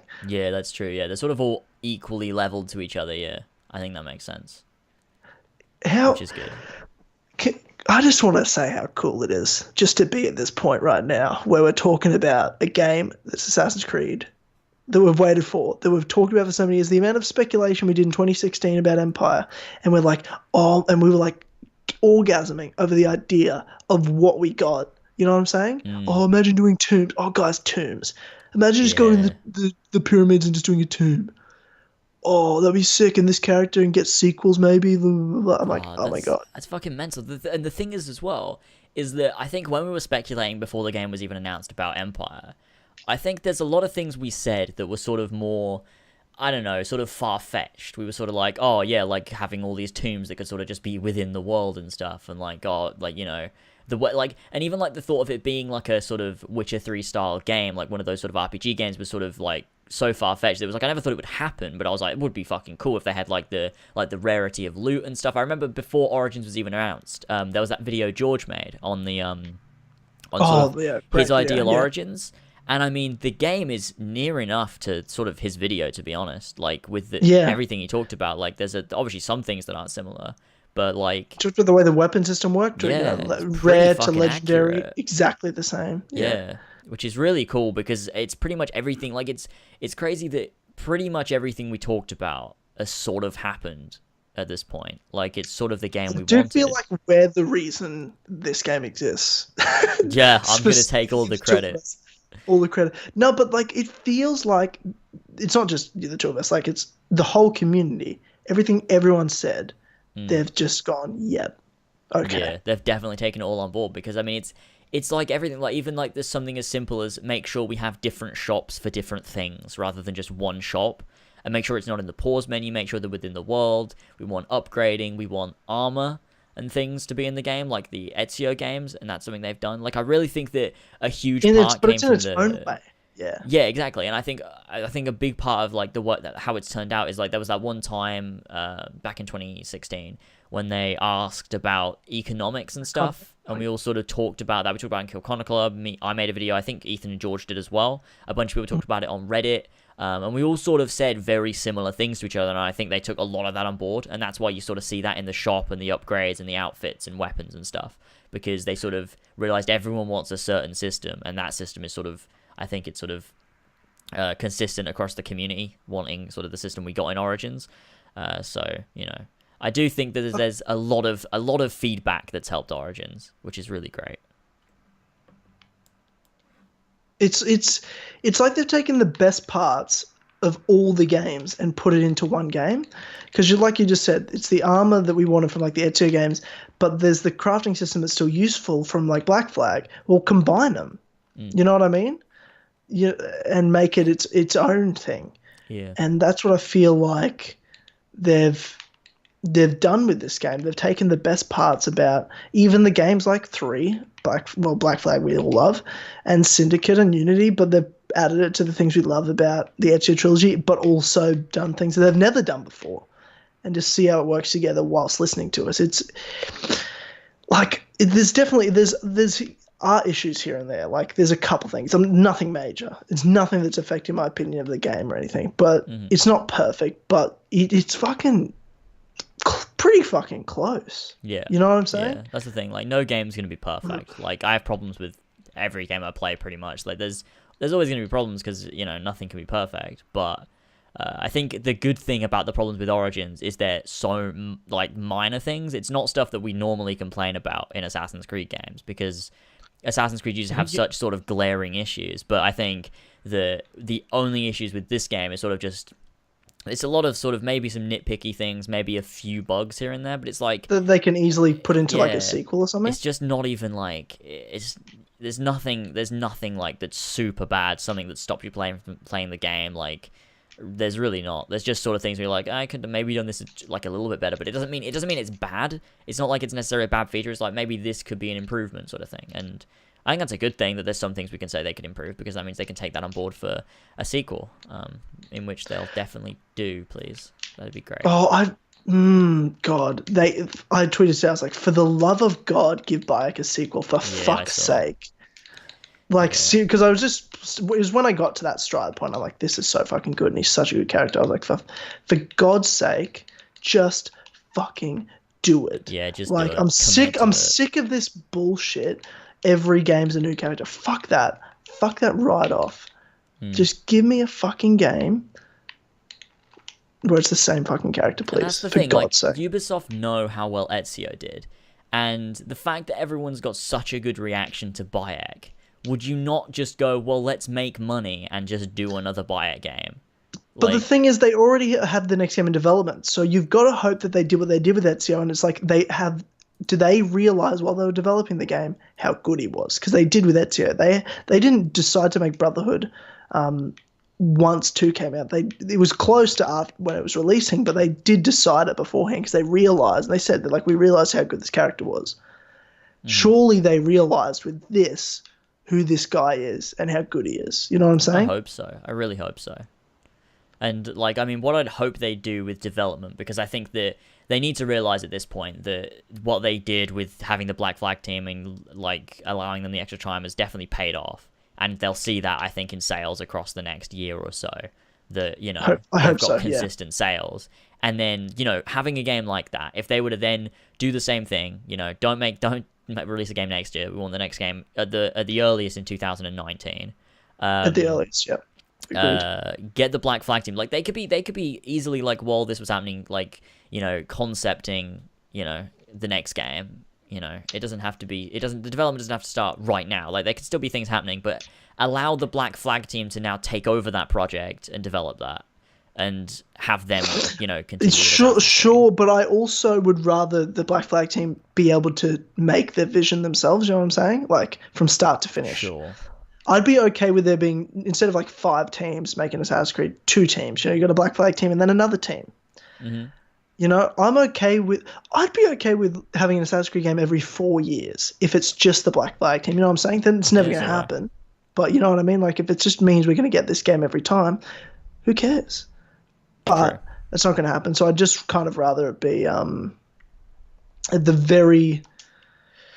the very least, you know what I mean? Like 2 teams, and keep that Black Flag team together, because it's ridiculous. It like having these 2 last games, like with them, Black Flag and now Origin, it's actually ridiculous how good they are as a team together, and what Ashraf does with his visions and the way they market it and the way he works with this whole team, because it's obviously not just Ashraf, he's the face as a developer, sure, but like obviously there's so many people in that team that make Black Flag and that make Origins. The magnificent games that they are. Yeah, definitely. And I mean, Ashraf is also so good with the community as well. Like, he obviously knows all the, like, the memes that everyone has, and like, he's great with talking to everyone. He knows the people. He loves. It's not just like that he knows the community; it's that he actually really loves the community and cares about it as well. Like, he's the sort of developer that you want. It's like, if there was no, I feel like it's the same way that Patrice loved seeing people play Assassin's Creed, because that was his vision. He loved Assassin's Creed and he loved seeing people playing it. And I think that I like to see that sort of love and care for something in developers, like you see with like Naughty Dog and CD Projekt Red, and like it's the same with the Black Flag team. They all like they said, that team fought to stay together after Black Flag and not get split up so that they could work on the next game together. That's so awesome. What a story that is. That's a real amazing story, especially in a company like Ubisoft. Yeah, exactly. They did that. And it's really great that they've all managed to stay together and make another fucking amazing game. And prove their fucking point. You know what I mean? Emphatically prove their point of why, you know, they deserved to stick together, and like why they were right, you know what I mean? And fucking Eve or whoever decided all this stuff was totally wrong to ever think that, you know what I mean? It couldn't be. I mean, at the end of the day, they allowed them to do it, so they made the right decision. Yeah. You know, if Eve wants to jack off and take the credit for making a decision, he can. Whatever, as long as he makes sure he does that decision again.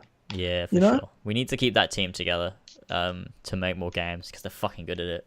So that'd be great to see. Talking about a sequel, though, I mean, I think it's early on to sort of, I mean, speculate. I think next podcast in 2 weeks' time with the 4 pillars, when we've all finished the game, will be a perfect time to sort of start speculating story-wise whether we think we'll get a sequel. But at the point we're at now, do you think we'll get a sequel? One. I have no idea. I'm not even going to entertain the idea of whether I think we will or not. I just don't think we will, because that's just not what they do anymore. Mm-hmm. But do I want one with Bayek? Fucking yes. I want a trilogy. Give me a fucking trilogy. Give me Greece next game. Give me Ancient Rome in the final game. Fucking give it to me. And I want to play as Bayek. Fuck everything else. I don't give a shit. And, you know, based on the way the story works, we could play without spoiling anything. I mean, it's literally the start of the game. They explain this, but like, you could see him up till his death in the Animus. True. So, I don't see why, and I feel like the reason they And you know he doesn't die in the story because there's DLC with him afterwards, right? You know what I'm saying? That's the thing as well with that DLC. How far after the main game is that DLC? Is it like a year or two, or is it like, a while after? Like, I don't think it's that far. Like, they haven't changed his animation face, but then again, like they do change like from early marketing to like when it comes out. You know what I mean? Usually. So I was gonna say like he looks just as young. I don't even know how old he is. He looks like he's in his 30s, right? Like he's not 34, is he? I don't know. Okay. Something like that. So, yeah. So a bit, but not like, not too old. Yeah. You could easily have sequels, bro. You could fucking easily have sequels. Like, there's no reason not to. But the thing is, I just know they're already developing it. So we've literally got to trust in the fact that they knew how good he was before the release. We can't trust what's happening now to be the judge. Because, they're already... What, if there's a game in 2 more years, they're at least 2 years in development, a year to 2 years already, into development of this next game. I hope so. I really, really hope so. I mean, if they announce the next game and it's not with Bike, I'm going to be very disappointed. Although, we haven't finished the game, so we don't know what happens at the end of the story. They could conclude it really nicely, like a Black Flag sort of thing, and we could be like, okay, well, I mean, we're not getting a sequel then. So I don't know. Yeah, I don't know either. It's interesting to say the least. I just have no idea what's going to happen. Yeah, I really have no idea. Dive into this sort of more next podcast when we know sort of what happens to, the story and stuff. Without spoiling anything to the people watching right now, if there's anything without spoilers, you want us to kind of talk about, let us know now in the chat. Definitely. And also, if you haven't, again, like the stream if you haven't already. We're well over 200. Let's smash up to 300. What is going on in the chat? The sequel might be in Greece, I heard. Yeah. Well, I mean, that was from the first ever leak. Yeah, we kind of they've said they've been thinking about a possible trilogy, maybe Greece and Rome. Like, that's not grounds for anything. Thinking about possible sequels or wanting to do them isn't really anything. Like, we can't judge it off of that. So. Yeah, sure, I agree. So, what did someone say? You were saying? Someone said what happened to the AC2 team. What happened was Patrice was fired and Corey May wrote Unity. So, who cares? I don't care. Yeah, they're all gone. It doesn't matter. God, that was 8 years ago. They're long dead. Half of them don't work. Yeah, Jade Raymond's at EA now. So yeah, most of them. I dare say 70% of them don't work on Assassin's Creed anymore. If not more than that, I'm being quite generous saying 70% left. I'd say probably 90% of them have gone and done other things. Yeah. Whether it be other companies. I know writers have gone to other Ubisoft franchises. Is Corey May still at Ubisoft, or did he go and do Far Cry or something? Hope not, but I don't know. He's the guy that wrote fucking AC2, bro. He wrote AC2, but okay, he wrote AC2, and then he wrote 3 and Unity. So I think don't get me wrong. I think he sucks. Yeah, don't get me wrong. I hate him. Yeah. No, I don't hate him. I hate him. But I hate him. Obviously, you don't hate him. No. Imagine if I just hated Corey May, such a random person to just really fucking despise. Oh God. I mean, he was a bit he wasn't the only one to write Unity. It was him, but it was also Alex Amancio. He's credited as one of the writers for Unity for some reason. And so's Darby as well. Darby's in there, but I don't think he did much at all. But he wrote the modern day database stuff. He didn't write the script. Yeah, true. He did first civ shit. And there was meant to be more of it in Unity, but they cut it all out. Of course, they did. For some reason they thought cutting out anything Darby wrote was a good idea. And then not letting him write the next game, also a good idea. Fuck off. I mean, yeah. Not that Origins is bad, but God damn. I mean, I feel taken away something awesome. I want to know how much of Darby's writing made it into Origins, because it is really good. The writing's really good, I think. So I'd be interested to know how much of it was Darby's and how much of it was this new guy. Because I'm kind of if it's less of Darby, I'm kind of more happy that this new guy has done so well on his own. I mean, yeah, I hope it's less of Darby, because I don't want because I want this writer that's still on Assassin's Creed to be good. You know what I mean? Because Darby's not on Assassin's Creed at all anymore, so I don't want to think that every other writer sucks. Yeah, that's true. I mean, I guess most of it's narrative-wise, I say is where it's most similar to what Darby was writing. But in terms of dialogue, I pretty much will be the new guy, like 99% of it. Much, yeah. So I mean, I'm pretty confident in this new guy because pretty much all of Bayek's dialogue I really like, from like, you know, scenes where he's like emotional to scenes where he's like angry, or like where he's, you know, happy and just having a bit of banter. It's great. I really like him. He's got a diverse sort of that's where I'm gonna end my sentence. He's hang on a bit sec. diverse. What Oh my god. What? Oh my god. What are you saying? Are you gonna Ian McKellen? What? Have you heard about this? Who's that? Gandalf. Oh yeah, of course, yeah. What about him? I just found out. What happened? He died.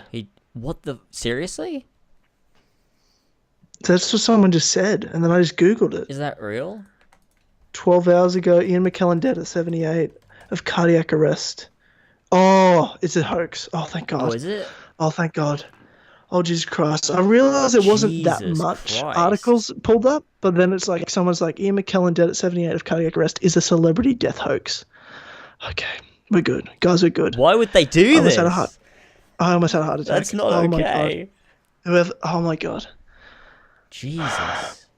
Dude, I literally would have cried. Everyone in the chat is like, it's a hoax. It's okay. It's all right. Oh God. I'm sorry. I just had a bit of a moment there. Oh God, it's all right. You're safe.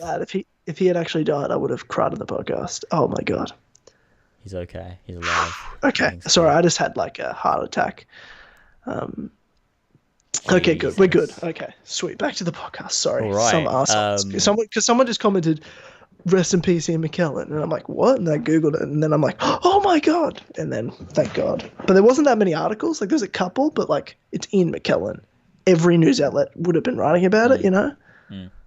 Not two, you know. Yeah, that's true. Yeah. All right. Jesus Christ. Okay. Well, that was a thing. Okay, James. Let's talk about what happened this week with the community stuff, specifically Andy or EscoBlades. All right. Sure thing. Just so people kind of know what happened. That's a good thing that we should address, because I feel like a lot of people are still sort of confused. Know, and so yeah, it's okay. Most of them are blocked and don't even know what happened. Yeah.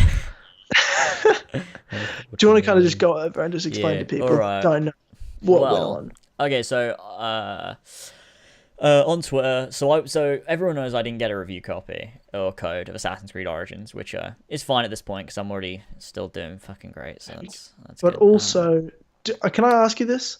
Yeah. You didn't think you were getting one, did you? You didn't think you were getting one, did you?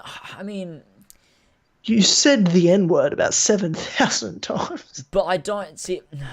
It's just one of the things where it's like, the thing is though, they said to me, "You're getting one," and then I didn't get one, and then it didn't get one. But it's like when you tell someone that, then why would at least be like, "Oh yeah, sorry, you know, we're not doing this anymore," because I guess, but they don't have to. Like I agree with you. Though. I'm on your side here, but like they actually don't have to at all. Yeah, but they still should though. Like I just think it's super unprofessional to be like, "Yeah, we'll do that," and then be like, "Nah, lol, we're not." But not saying. Okay, I'm with you. I am with you here, but just for devil's advocate, I'm just going to be devil's advocate here. Okay. Like I don't actually mean what I'm saying. Okay. Devil's advocate. Okay. But wouldn't you think they might say something like, "Well, don't you think it's unprofessional to say the N-word? You can't call us." But I'm not in their position. Like I completely understand that they might not want to associate with me because of that, and I'm fine with that. If they were to just be like, "Look, you have a certain thing we don't like, we don't want to, be associated with it," that's fine. Like if they would be professional and just tell me that, then that's fine. But I don't think because I'm just a guy making videos. I'm not a company like Ubisoft where I have like my own PR department and like I'm sort of being all professional with everyone. I'm just sort of like, doing what I'm doing. If they don't want to associate with me because of certain things, then that's fine because they're completely within their right to do that. for whatever it is, so that's fine. What I was mad about is that they told me I'd get one, and this was as well after all that shit as well. This wasn't like because of something that happened, they were like, okay, now we're not going to do anything. It was like, they told me already, yeah, we'll definitely get a code to you, and then a month or two later, nothing. I didn't hear anything. I'm like, well, just tell me. Like, if you have changed your mind, I'd be a little bit annoyed, but fair enough, whatever, sure. But it was just annoying that they ignored everything and didn't even say. Like, why didn't they just say? Just be like, nah, just, you've said this thing, we don't want to associate with you because of the way that you present these things or your humor or whatever. Then fair enough, you don't have to associate with me. That's what I was mostly annoyed at. It wasn't the review code, it was the fact they never told me. They just didn't communicate with me, which was what I was most annoyed about. But so all that happened anyways. And then Andy was obviously tweeting about me on his Twitter that I couldn't see any of it. People told me he was, because obviously he had. Can I just say I was at work the day before, and I for some reason I just started thinking about, because I saw you tweet about doing a review copy. I just started getting seething. Because I started thinking, like, I bet you anything Andy will make a tweet. Yeah. And I was starting to, like, the day before, I thought this would happen. I just had this expectation that he'd say something. Though he didn't say anything as bad as I thought. Like, in my head, I'm like, if he calls you a racist, I'm going to lose my fucking shit. Mm. Like, that's what I was, like, going off in my head. Like, fuck that. But he didn't say that. Anyway, sorry. Go on. So anyways, he was tweeting about me on his account, obviously. But I couldn't see it. Because obviously he has me blocked. I think that was a bit fucking, like, it kind of annoys me that he blocked me sort of so that he can tweet about me without me being able to say anything or see it, which sort of, people were tweeting at me. I was like, I'm going to ignore it. I'm just not going to say anything. But the more people that tweeted me, the more people was like, okay, I'm just going to put out a tweet. I'm just going to say, don't, like, if you're going to block me, don't then read my tweets and tweet about me behind my back. Like, if you have something to say, just tweet it at me. Like, what do you do? Like, just say it to me. Like, and then, after that, like, people, it kind of... you did also call him a pussy. Well, because he was being a pussy. Sure. But I'm just devil's advocate. And then, me doing that, obviously everyone knew what I was talking about. And then I sort of, everyone sort of got all, like, defensive and was like, right, that's it, I'm going to Andy myself, and I'm going to defend lasers. And obviously, some people, if you genuinely believe that he's in the wrong, I'm not, and you want to defend that, I don't see a problem with doing that when you have a good argument. But when people then go to him and they're like, oh, you fucking whatever, racial slur, ninja, and I'm like, well, okay, let's not, because now you're worse than either of us, you cunt. So don't be racist. Of course, because that's just abusing someone. So don't do that. So I had to put out a tweet making sure everyone didn't do that. And anyone that did do it, my advice is don't defend us. Don't anytime something happens. I would agree. Yeah, just don't do it. We don't. I'm not looking for a defense, but if I can't stop people from doing it, if you do it in a constructive way, then I don't necessarily have a problem with it. I won't encourage it, but I don't have a problem with it. But when you are going to just be racially abusive to someone because you disagree with them, you're a cunt. So definitely just don't do that. But after all that happened, I was talking to you about it and stuff. We were sort of discussing it. And I was like, well, I don't even hate him. Like, it's just a dumb thing between us. Like, I would love to just talk to him and sort of, we could just talk to each other and sort it out. And you were like, well, why don't you put out a tweet asking him, does he want to talk? And I was like, okay, well, I will do then.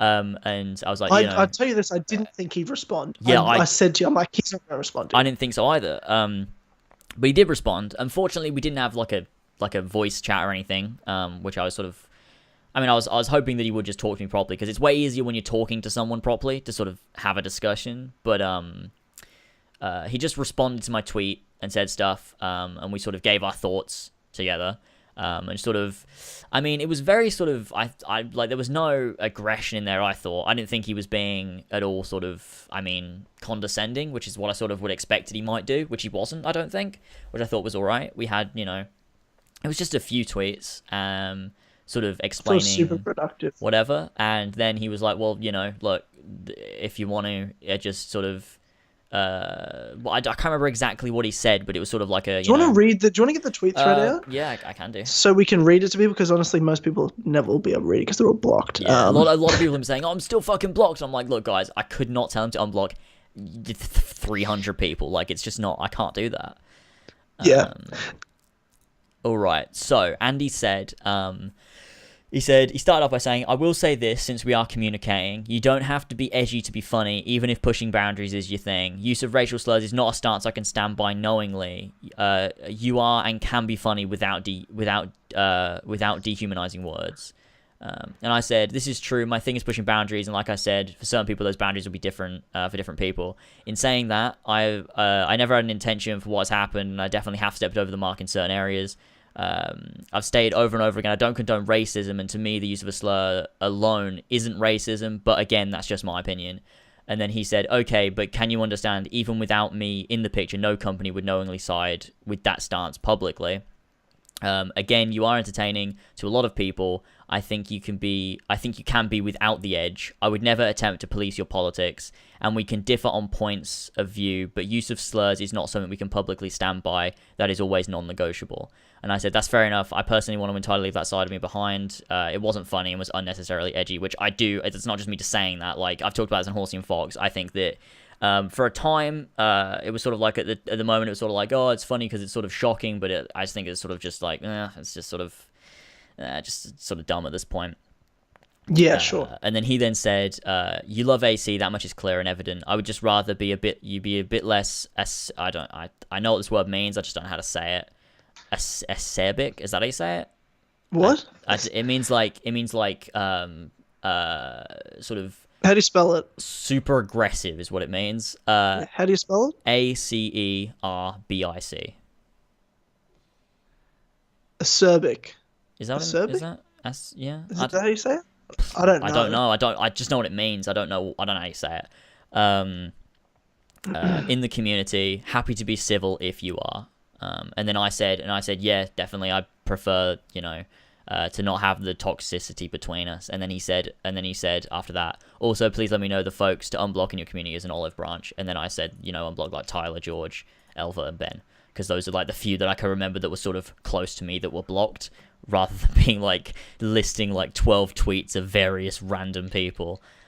Yeah. So yeah, that's sort of how it ended, and we were just sort of like thanks and everything, and just sort of super sort of chill about it, and it was all right. So I think it was super productive and is positive for me and him and for the whole community as a whole. So I think that's well. This is my thing on it. I think this is what the most interesting thing of it was, and I actually went and read his tweet about you that day after he unblocked me. After you asked me, I mean, me being blocked is hilarious already. Like, I'm just like, oh, cool. Yeah, totally. That makes sense that you blocked me. But in and of itself, right? Like, we had a preconceived idea, and don't get me wrong, I don't really like Andy still. Like, I don't care. I'm sure he's a nice person. I've seen enough of him that I think he is a good person. We've got mutual friends that really like him. Yeah, I don't think he's a bad person at all. I don't know. Neither do I. I've never thought that. But we obviously haven't got along. Yeah. Not that I've ever had a conversation with him, but just from, you're my good friend. So seeing what's happened with you. Though, as I've also said, like, I've disagreed with you on heaps of stuff we've talked about a million times, but I've never agreed with how you've been treated because of it, if you know what I mean, which is another thing we've talked about, because those are two different things. There's one difference between disagreeing with each other, then there's another difference between how we treat each other when we disagree with each other. And I've still felt like you've been, mistreated, people calling you like a racist or like you're a piece of shit person. It's just, to me, a lie, a ridiculous, and slander. And that's why when you told me he tweeted about you, I was like, oh fuck, I'm gonna lose my shit if he called you a racist.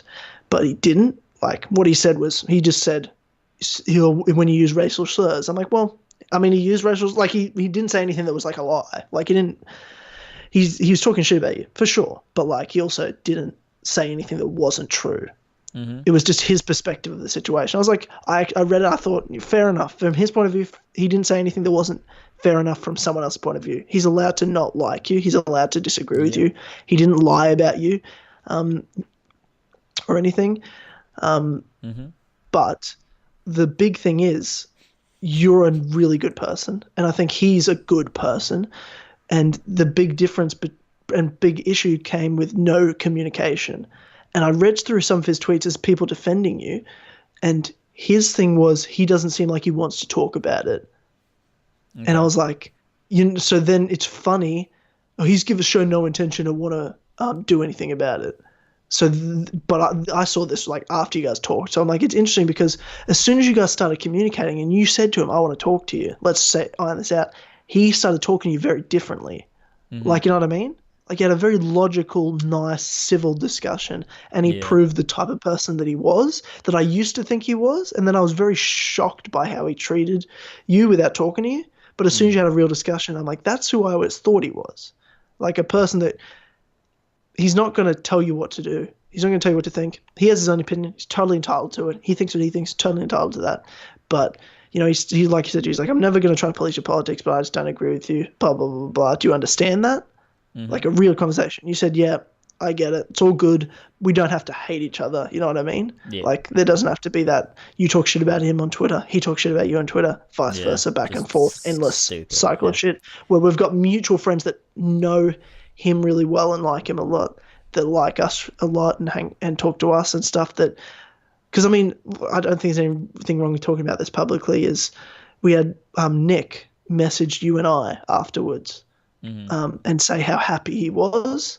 He's like, it made my day just seeing you guys like make up or like try to repair and build a working relationship, because this is what I said to you, man. I'm like, you are such a big figure in the Assassin's Creed community. You're so big that you're not just big because like there's plenty of people that like you've got White Room or whatever his name is that, you know, has 150,000 subs or something, but like he's not a personality. You're not just big. You're also a person that is a figure. You know what I'm saying? Sure. Like if you had a good relationship with Ubisoft, like Nick or Brett does, based on your personality, you'd be the fucking superstar face of that franchise in the community. You'd be number one. Isn't that a shame? You know what I'm. But you know what I'm saying. Like you would, because the things they give these guys to do in like whether it be the Mentors Guild or these things they give these guys to do at events. You would take that and fucking shine. You know what I mean? Like if they were like, oh, do you want to do this thing for us? You'd do it and you'd fucking hit a home run. I think the guys all do a good job, but you would do a way better job. I think.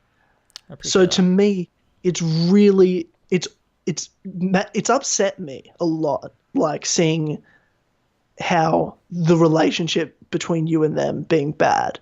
Yeah. You know, a lot of that's my fault. Like, it's not like, I mean, it is and it isn't. Like, I don't blame you for it because it's more my fault than it is their fault. Because if I wanted to have a good relationship, I'd just play by the rules, but I don't. But sure, but that's what I also really respect about you, as well. It's why people like you. It's because you play by your own rules. You don't try to change who you. You don't try to change who you are to fit what other people think, whether you're right or wrong. Which sometimes I think you're wrong. I will still respect the fact that, you know what, he's fucking sticking to it. You know, he thinks what he thinks and he's just going to stand by it. And, you know, that's because I know you're a really good person. At the same time, like I don't think, oh, he's sticking to his guns and he's an asshole though. Like I'm like, look, he's sticking to his guns and I know he's a good guy. Like there's, you know, it is what it is. So seeing this now, I think you're maturing a lot. Like in your own way by making mistakes like we all do. The difference is you're also growing up a lot. Like you've been doing YouTube since you were like 12. So you've grown up a lot through this, like doing YouTube, and people have seen it. So you've actually grown up different to most people. You know what I mean? We fuck up. No one knows about it.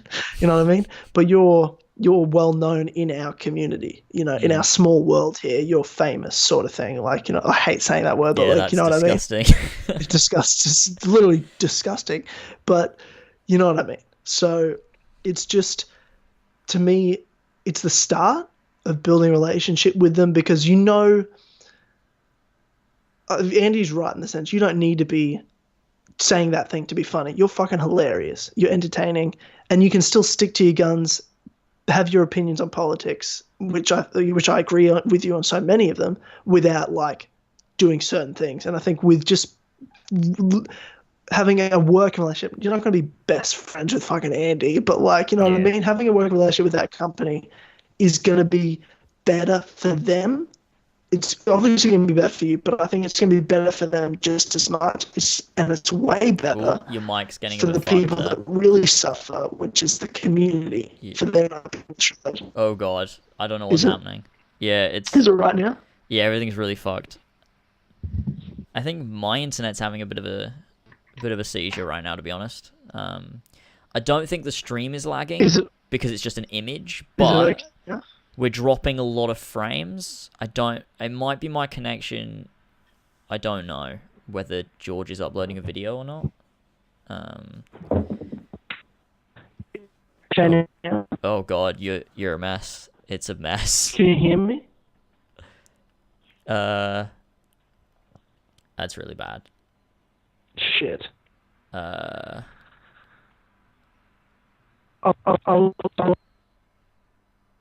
I don't really know what's going on. I don't know if everyone in the chat can still hear. Fine, let me know, because I'm not sure what's going on. Hello? Yep, we good? Is that better? That sounds a lot better, yeah.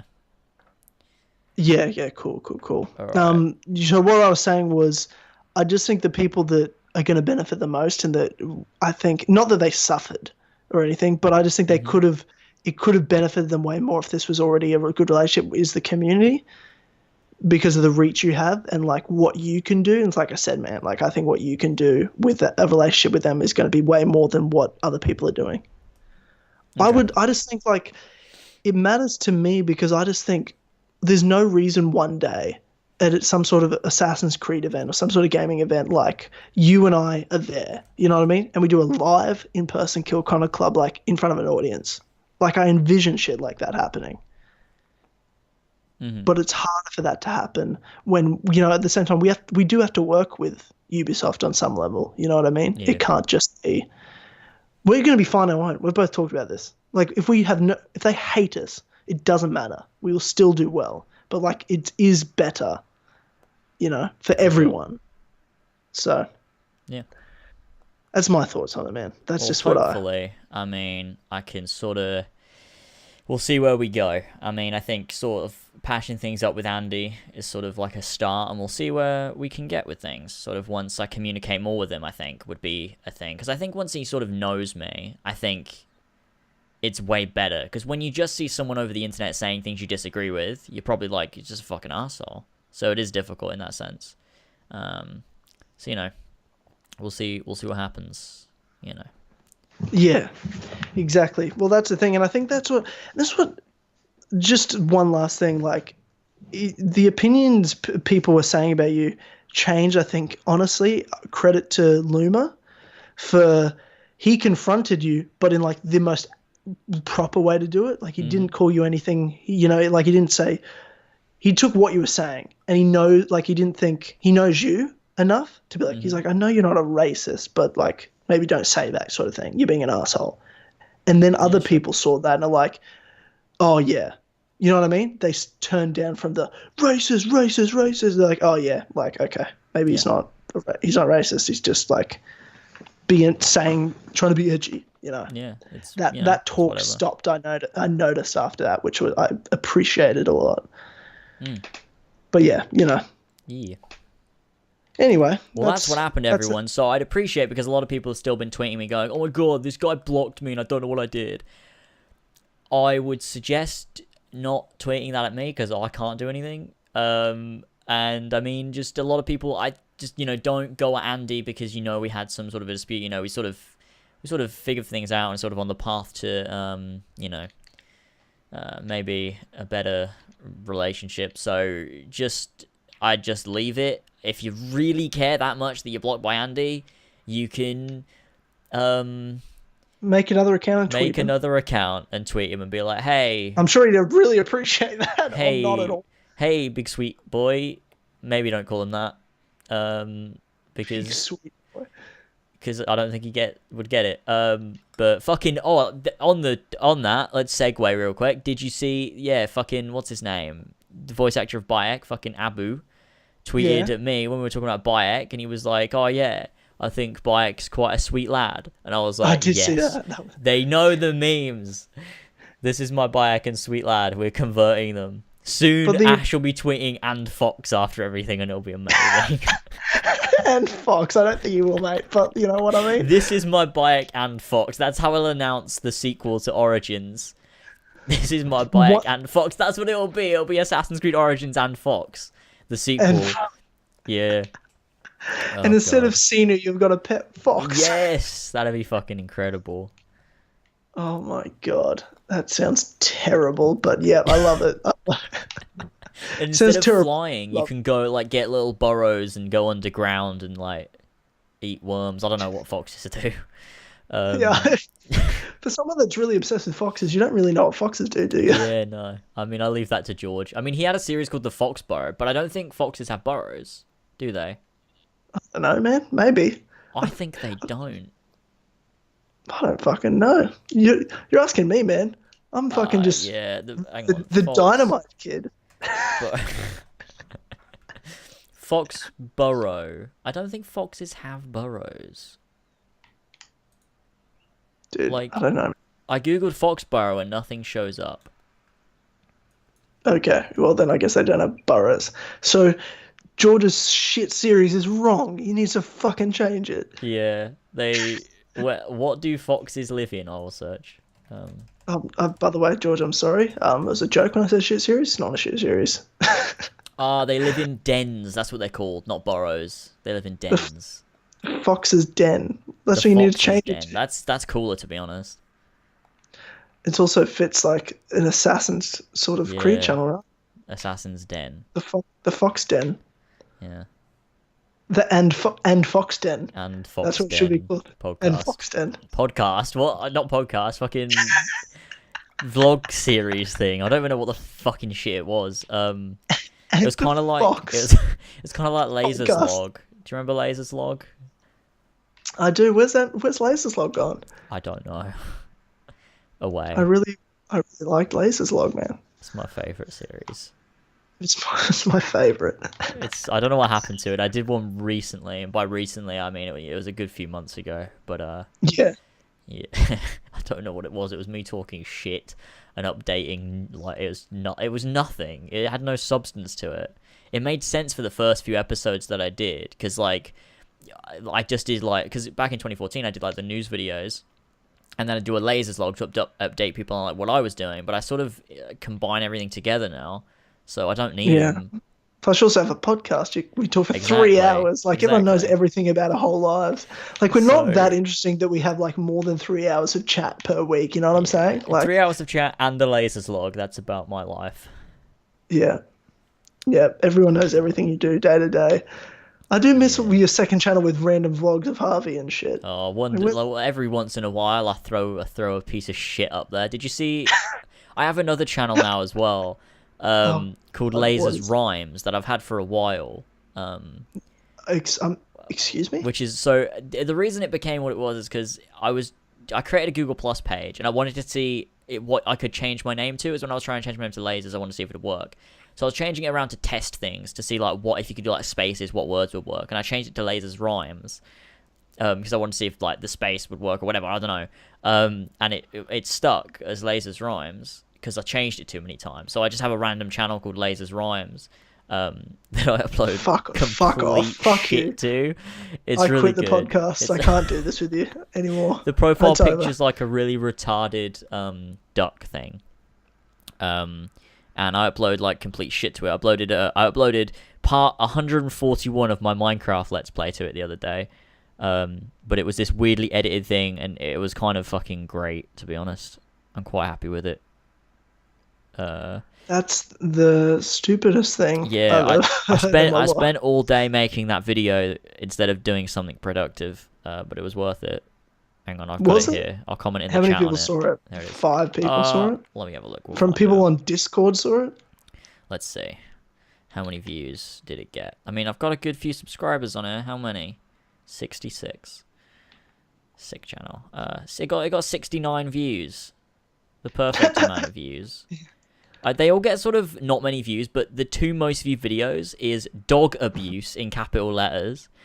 And, oh, God. And what's the other one? SS Sniper Wolf sex tape. Which is just a video of me talking about swag. Okay. I have one called "The Nile is a major north-flowing river in northeastern Africa," which is a video of me talking about my setup. It's an unedited setup video. It's really great. So everyone, if you're looking for a really good channel, go subscribe to Lasers Rhymes. They're in the chat. Get it to 200 subscribers. And I'll upload more content soon. It's also not monetized, so it's immediately better than any other channel that you could subscribe to, because you don't get ads. Cool. Well, you can subscribe to my channel that has real content, and you don't get any ads. What did you just say you could do? Hey, bro, help me fucking out. As you said that, I realized I haven't even done the description of this stream podcast properly. Like, you're not there. I haven't put you in, or anything actually in, to be honest. Let me figure that out and put in like the as always names and shit while we talk. What else have we got to talk about? I mean, there's plenty more to talk about, but I guess we could start talking about the old move on from Origins for a bit. Maybe we can come back at the end just to finish off and go to the stream chat at the end. But talk about Thor Ragnarok. Yeah, sure. So you saw that yesterday? Yes. I saw it on opening day, and it was. We'll go spoiler free. Like we won't spoil it, obviously, but like maybe we'll talk a bit more specifically about a couple little things, just because it's a movie, not a game. What were your thoughts overall on Thor Ragnarok, where it links into the Marvel Universe, but also just the Thor trilogy itself? I thought it did a really good job of linking into the MCU. Like, sort of just little things were nice.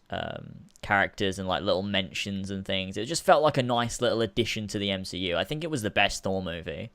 It was definitely a different tone and a different sort of direction with, like, I don't know, the filming. Like, it was, I don't know, I thought it was really good the way it was so different. It was kind of had a Guardians vibe to it, how it sort of prioritized comedy. Yep. But I wasn't mad at that. It sort of worked, because I think they did the important stuff where it mattered, and they did the comedy in the right places too. It wasn't like they were trying to do something serious and then they were like, oh, let's just throw a joke in. It was like, where it was serious for the most part, they kept it serious, and then when they were joking, they kept it, like humorous instead. So it wasn't like it crossed over unnecessarily. I think it was nice. I think it worked. I think the story was cool. It was short, and it wasn't like impactful or anything. It was just a good time. Like, I just enjoyed watching it. Yeah, it was fun. It wasn't like this super, like, it wasn't like a Civil War type thing where it's this huge thing pushing the story forward. It was just a bit of fun.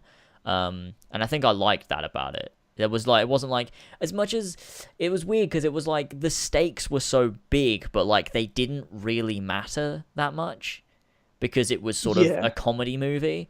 So like, you never thought they were gonna lose. Yeah, it was never like, oh, are they gonna like, they're gonna lose and everyone's gonna die?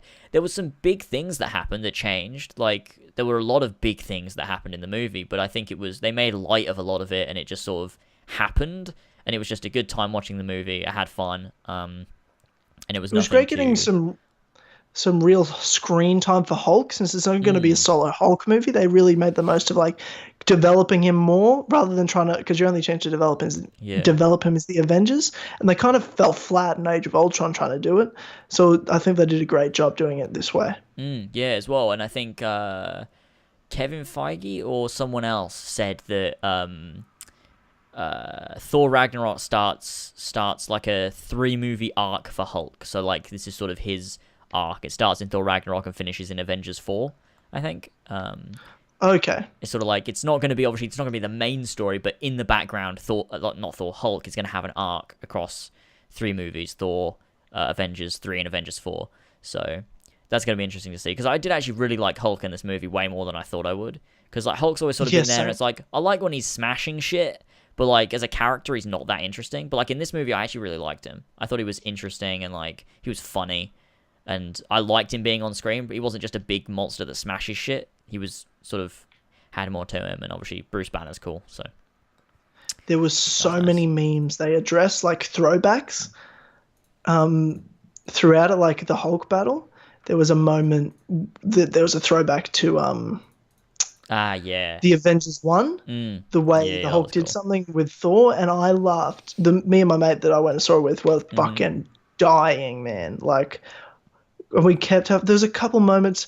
I think my favorite one, and it's not a spoiler because you'll only get what I'm about to say if you've seen it, is we're not doing I Need Help. Oh, that was probably the biggest laugh. Yeah. That was great. That was fucking awesome. The way they did having a little bit of Doctor Strange just to add him in there. Loki's arc was great because we know Loki so well at this point. So they just played off the fact of like, yeah, we know your tricks, mate. You're not going to surprise us anymore. And they kind of used that as a storyline.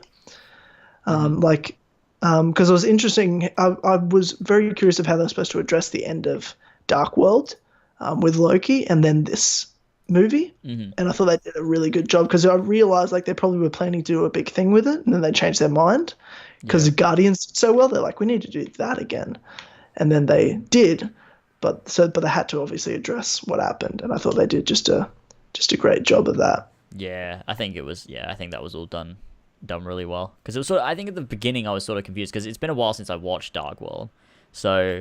It was sort of a bit. I was like, wait, what the fuck is going on? Didn't all of this like change? And then I was like, oh wait, now I get what's going on. Yeah, of course, fucking shit happened.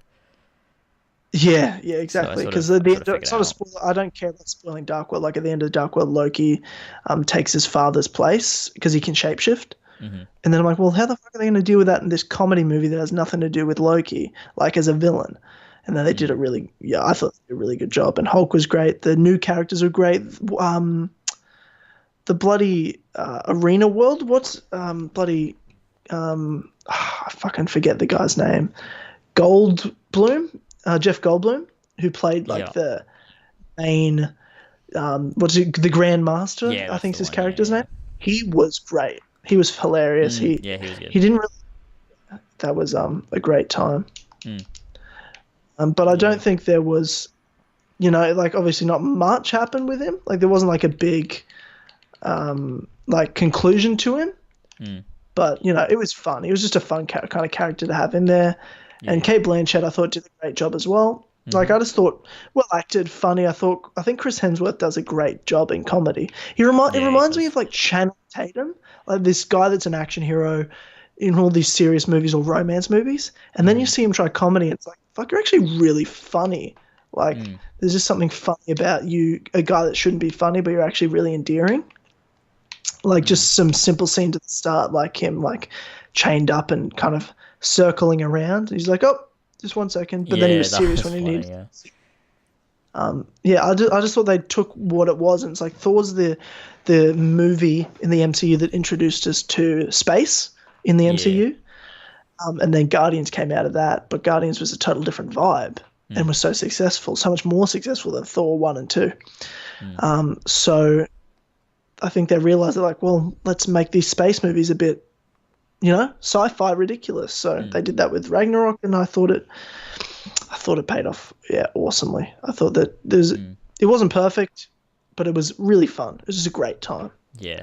That's the same with most Marvel movies, is they're mostly always a good time, unless you're watching Thor Dark World, in which case it's... I like that. I like Dark World. Okay. What about Iron Man 3? No, I don't like Iron Man 3. Okay, well, there we go. Unless you're watching Iron Man 3. Yeah, I like it enough, but it's not. To me, it's my least favorite MCU movie. Yeah, I don't dislike any MCU movies, but Thor: Dark World and Iron Man 3 are the ones I'm most reluctant to rewatch because mine's Iron Man 3, Captain America 1, and then it's Thor: Dark World. I think to me, Thor: The Dark World, Loki was so good. Like that to me was a shining star movie because he did so well. He did okay, I thought, in the first Thor. He did so well in Avengers, but I thought his best performance was Dark World. Like he just stood out.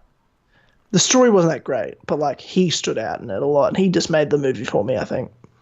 Yeah, sure. I guess okay. That's my. I want to ask a question because I'm trying to put in the old patron names in the description. Since there's 2 George Welfords, what do I do for the first one that's not George? Do I just put George Welford again?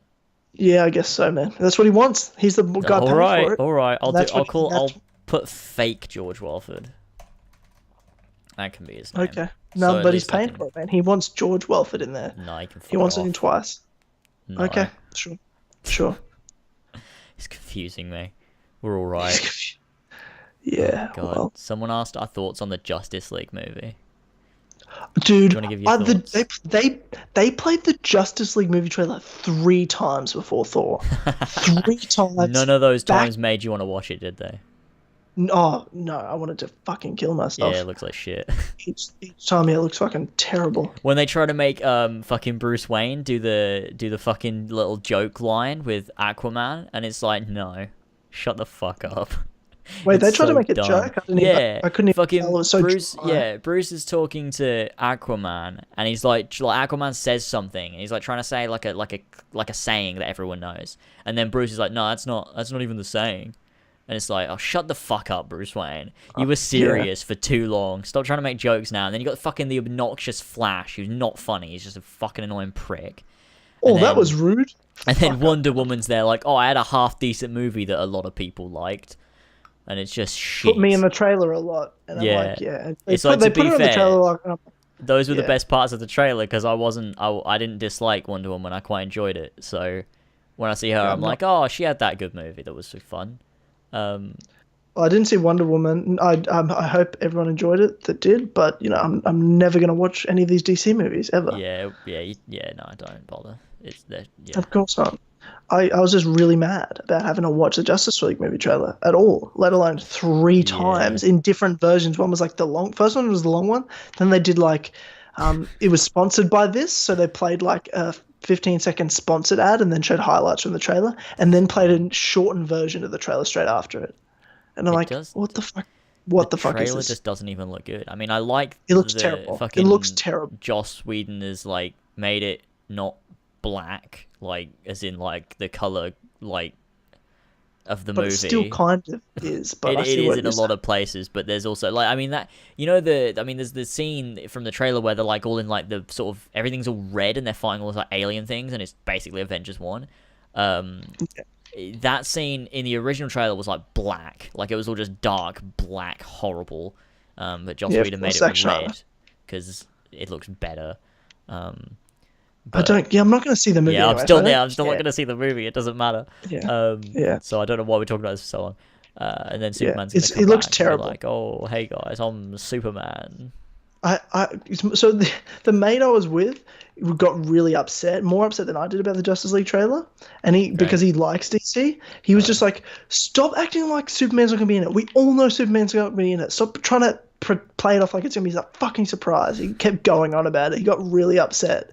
He's like, "Just show Superman for fuck's sake. We know he's in the movie. No one bought for 1 second that he died. No one cared." It's so dumb. I mean, they even showed like him in like, I mean, they didn't show him properly, but like in one of the trailers, you see like Alfred. He's like, he told me he would come. Yeah, and you can see the red cape. Like, he's just there. He's standing there. Like, you can see him. Oh, it's really dumb. I guess they're just trying to wait to the movie to come out to be like, oh, it's Superman. Look at him. Everyone loves Superman. Yeah. I mean, I don't love Superman, and I significantly dislike your Superman more than any other iteration of Superman. Fuck off with Superman. Oh god, Man of Steel is fucking terrible movie. It's so bad. It's so fucking bad. That's the first and last. I gave DC Universe a chance to start off the franchise well, their universe well. They failed miserably. I remember distinctly walking out of Man of Steel raging, and Harlan was like, "I liked it." I'm like, "Fuck up, Harlan. You like everything." And then, that's like George with fucking what did you watch? Batman vs Superman. He was like, "It was actually fucking amazing." And then I watched 30 minutes of it, and it was shit. And then I turned it off. And now he goes back on it, and he's like me from back in like 2014 when I knee-jerked everything, and I was like, "Oh my god, it's fucking amazing!" But it's not. And then I realized a week after that it's shit. You did it. To be fair, you did it in 2017. Yeah, true. With the Assassin's Creed. No, I didn't say it was amazing. I said that I didn't dislike it, and as a movie, it was fine. Like I still was never like, oh, the lore things don't matter and stuff. The movie's shit though. It's a shit movie. It's not even good. Movie. Yeah, no. I hate everything about it now. Now I've come to sort of reflect on it. I do hate everything about it. Like I don't even like, and it's just it's a terrible movie. It's not a bad Assassin's Creed movie. It's a bad movie. Yeah, it's just terrible. It's a shit movie. That director should never make anything ever again. He can fuck off. Yeah. Shit. Yeah, I completely agree. Yeah, I completely agree with you. I did have a laugh though because I thought about what I said about the Assassin's Creed movie and how so many people liked it. And I remember having the podcast with you that we did the spoiler cast, and I sat there and talked you out of liking it. Yeah. And then everyone in the comments was like, yes, Tyler's kind of ruined it for me now. Like, I literally ruined the movie for so many people. And I just had a laugh. I'm like, could you imagine if I came on the podcast, like everyone's enjoying Origins? I'm like, guys, I'm going to have to ruin Origins for you. And you're like, wait, what? And then, like, you thought the game was good and I had all these reasons. You're like, oh, shit. Like, fuck, you're right. This is a shit game. Like, there's just this one glaring hole. And then the game's terrible. No, it's not the case. It's fucking awesome. But yeah, I just thought of coming on here as a joke and be like, James, you know, I told you the movie was bad. And, like, I just had this argument to convince you. There is that'd be upsetting. Yeah, Origins is also very bad. But I wanted to, bringing up the movie, I don't think this is a spoiler necessarily. Now I'm worried that it might be a spoiler. I don't think it's a spoiler. What's it in reference to? Alan Rickman. Oh yeah, because he's dead. Of course he's dead. Yeah, but that's not the spoiler. Okay.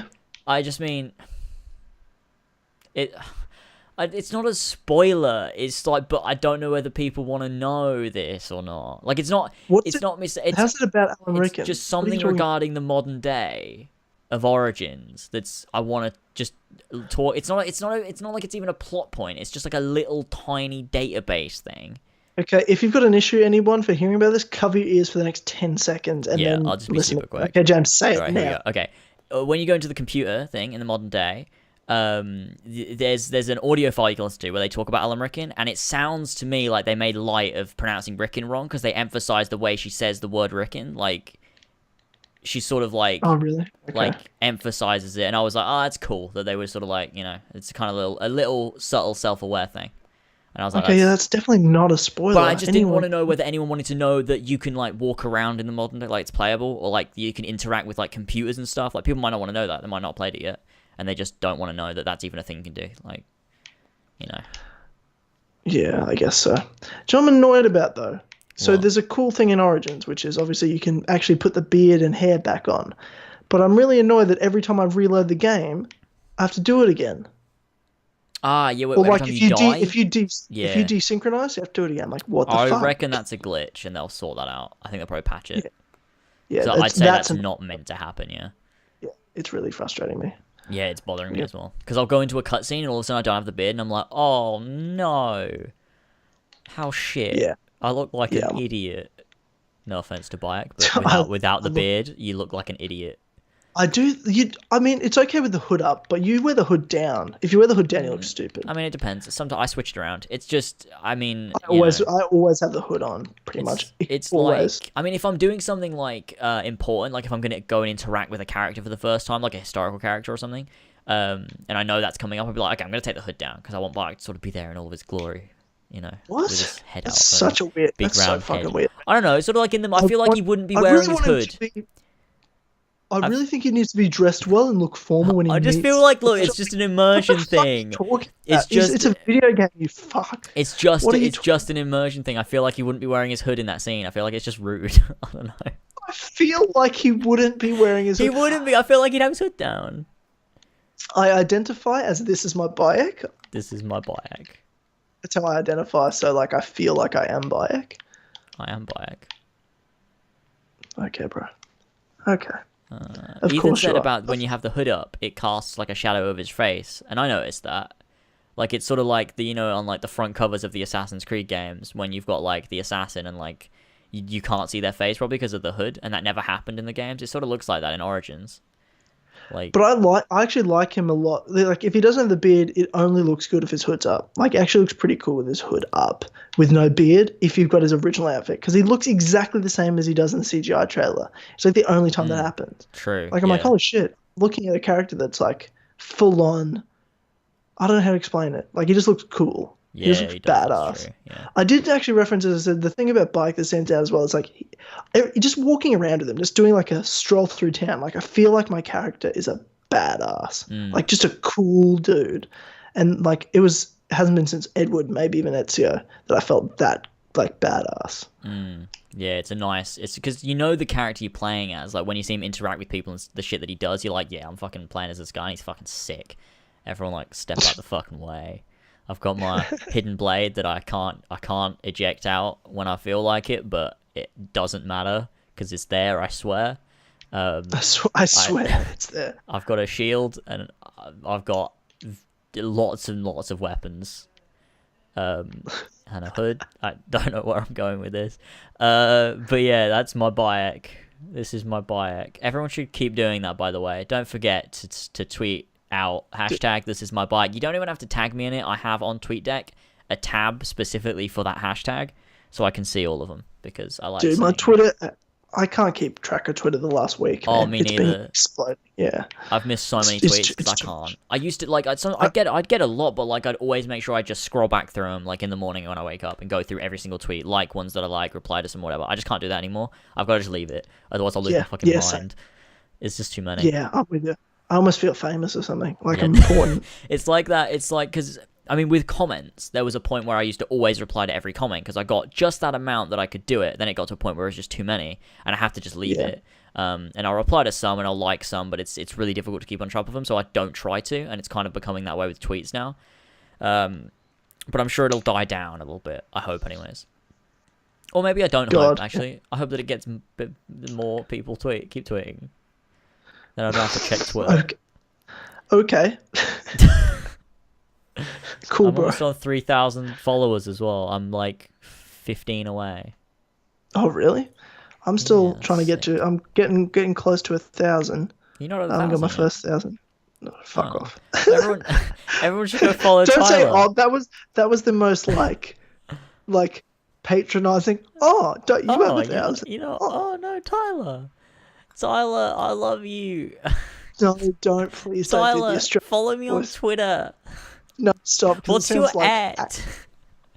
What's my at? Don't ever. What's your star sign? What? Tyler, what's your star sign? Hashtag the other side of Venus.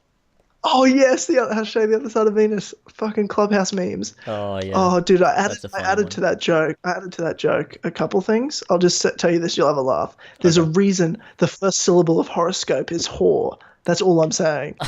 Fucking hell. I love that meme. Good, I love that meme. It makes no sense, but I love it. It does, man. I'm telling you, it's a correlation. I'm a scientist. I'm telling you it happens. Okay. I'm telling you, if a girl asks you star sign, she's a whore.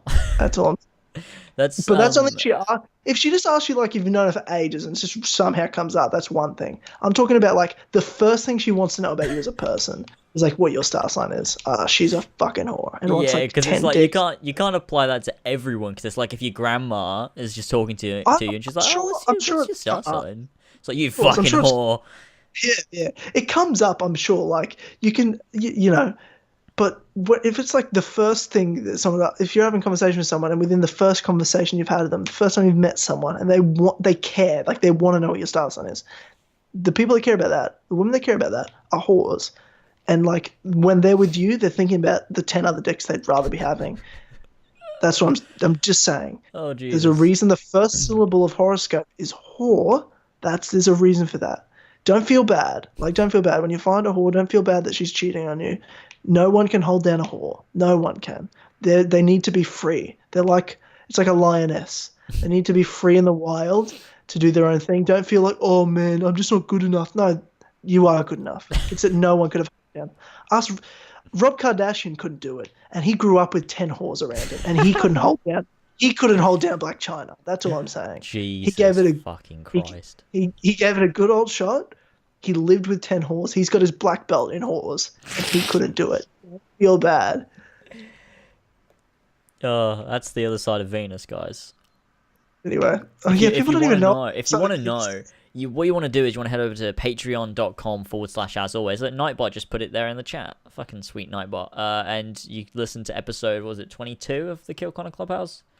Or 23? Yep. I don't remember, but it was the most recent one. It was hilarious. It's fucking great. God. We had fucking RAVJAI on. It was great. Oh, yes. Good old Jai. Good old Queenslander from Cairns. Okay, we kind of just jumped over the Thor Ragnarok, but we both liked it. It was good, fun. Good. Not much we can talk about without spoilers, to be honest. Yeah, but I thought it was really good. Don't get me wrong, like, it's not just... I thought it was, like, one of the better Marvel movies, to be honest. Like, I really had a good time. In terms of... I think it's the best comedy, in pure comedy. I think Guardians was a bit more, like, awesome in terms of just kind of epic, funny. Characters are really cool as a group. Whereas, like, I just thought Thor Ragnarok was, like, the best pure comedy. Of just... There were jokes from start to finish. And it was just, great characters. Anyway, for the last 20 minutes or so, do we want to just kind of go through the chat and just talk about origins or anything, like questions people have, give people tips? Anyone's having trouble doing something? Everyone give us some sick old bloody topics. Some sick old topics? Sick old bloody topics. What? Thank God the camera pulled away. I had enough with Ezio and Katarina. Fucking hell. What? What about Ezio and Katarina? Katarina, I think it's like he didn't want to see them have sex. I don't know. Okay. Well, fucking reminds me of, what's her name? Christina Vespucci, and fucking Oliver Bowden called her fucking Christina Calfucci in the Revelations novel. For some reason. Fucking dickhead. Okay. David Bindis said, what difficulty do you play on, and have you met Cleopatra yet? Okay. Well, I didn't mean to read that bit in case people didn't want to know. I don't know. Well, you meet her, but like, what? I didn't want to like. I just don't like reading story things because people might not want to know anything. So I was like, well. Sure, I get you. I get you. I've met Cleopatra and I play on normal. Yeah. I'll play on hard on a later playthrough. I just kind of want to see what it's like. It's not that hard on normal. It's pretty fucking easy. Yeah. You know? I also normal, and I have met Cleopatra. So that's a thing. Legacy outfits people are talking about. Well, you see, listen, when it comes to legacy outfits, right? Oh yeah, I can't believe we haven't talked about this yet. I was like, how upset are you about this? Okay, so legacy missions.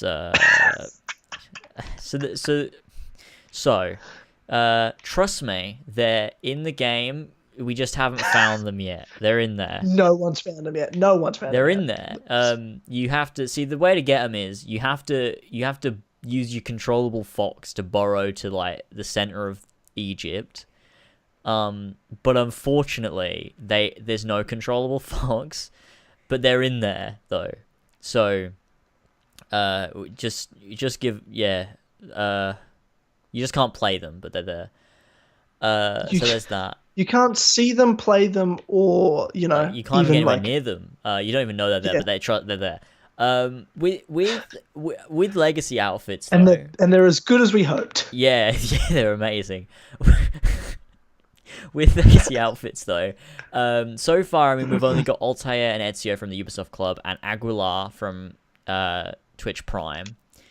But in terms of other outfits, people have been saying like, "Oh, I can't believe there's not any." I feel like there are, but I feel like they might be tied to potentially challenges, maybe, or something, or maybe they'll add them. I don't know.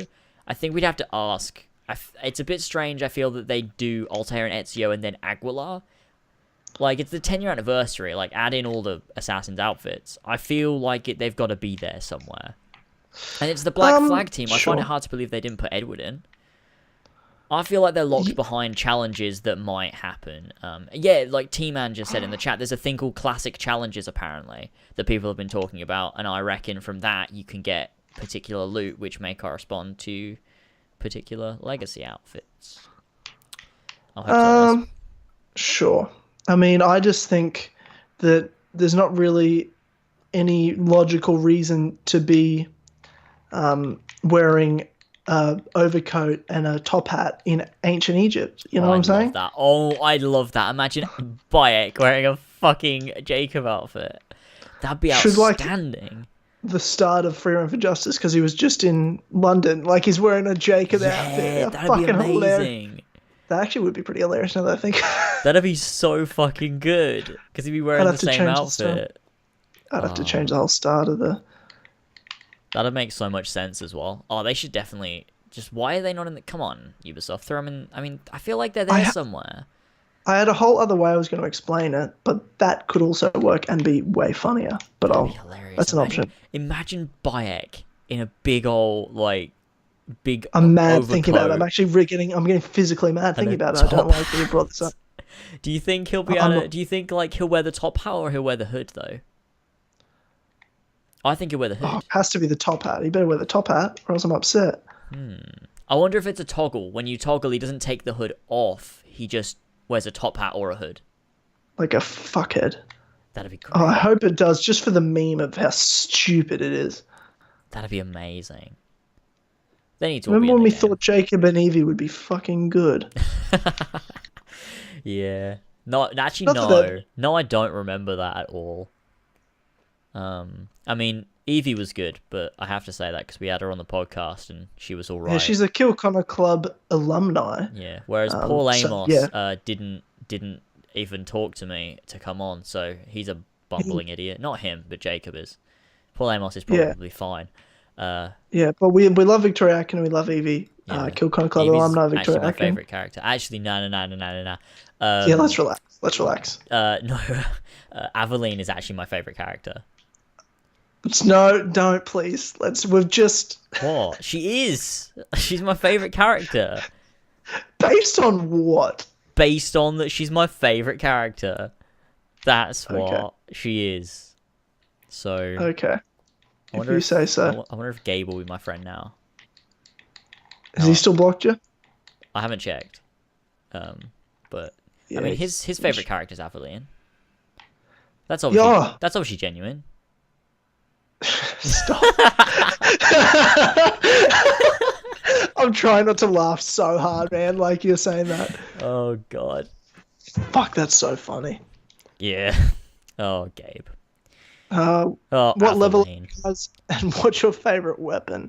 I'm level 21, and I like, in terms of bows, hunter bows, what I like, and I'm really enjoying those. With the deluxe edition, the Fang sword is really good. I kind of have been holding on to that throughout the game, but I've also got one I got called the Golden Wolf that I got from killing my first Phalanx or whatever they're called. So those bosses. Phylax, yeah. Whoever those people you find throughout the game. Yeah. I got the Golden Wolf. So those are the two swords I've got. One's like the Golden Wolf's like a straight Roman style sword, and the Fang sort of like a curved sword with like a poison hit ability to it, which is really cool. That's good. I mean, I don't really know what weapon I have. Something I did want to address with weapons, because a lot of people don't know this and been tweeting at me. They've been tweeting like, oh, why do I only have one health bar?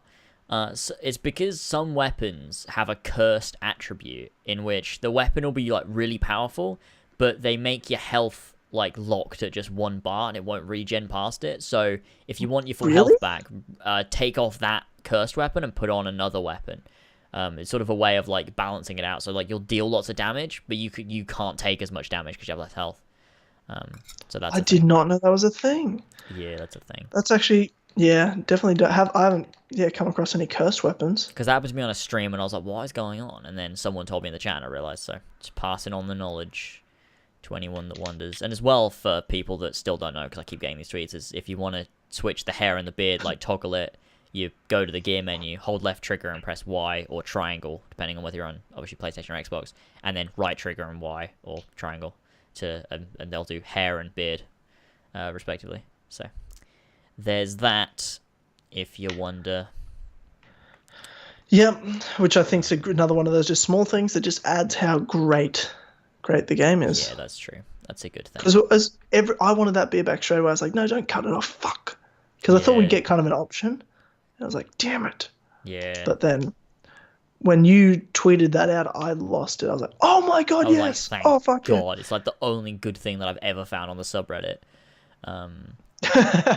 So, there's that. And obviously there'd be like someone was talking about the beard in the comments. It's like, someone's like, oh, this is really cool, but like, fuck lasers, right? Yeah. I can imagine that's the case. Fucking racist. Oh shit! What? That was out loud. I'm sorry. I thought that was just in my head. Yeah. Private. It's all right. Nah, don't worry. Just tweet about it. Tweet about it. Like you tweet everything. Yeah, I'm gonna tweet about it. Fucking can't believe my co-host talks shit about me on the podcast. Fucking bitch. Behind my back. I'll do it like 7 tweets in one thread, and then at the end I'll finish it off with, "But I don't care though," and then I'll move on to something else. That's a stock standard Laces thread right there. Yeah, it is. It's like I don't care, but I'm gonna post 7 tweets about this. Sorry, guys. Spoiler alert. I do care a lot. If I'm. I don't care. I'll tell you. But you don't care. I'll tell you. Yeah. Oh Jesus. Someone just said Connor is boring, and I agree with that. Thank you. Yep. Well, you're on the. Yep. Came to the right place. Need a bit of Connor bashing every so often. We haven't done that in a little while. I've only done like twice this podcast. We haven't. I mean, I feel like the name of the podcast itself sort of does it for us. Triggers all those Connor fans on Reddit. Which there's not many of, let's be real. I know. So I love them because they'll be like, someone will tweet out the podcast because they like the podcast. They'll be like, this is a really good podcast with really good shit in it. Check it out.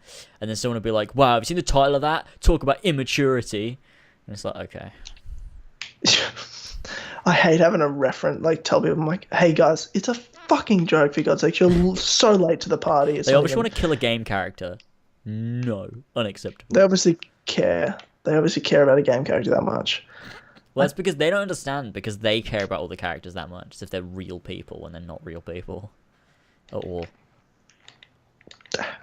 Aveline's my favourite assassin. Aveline is my favourite assassin. She was enslaved.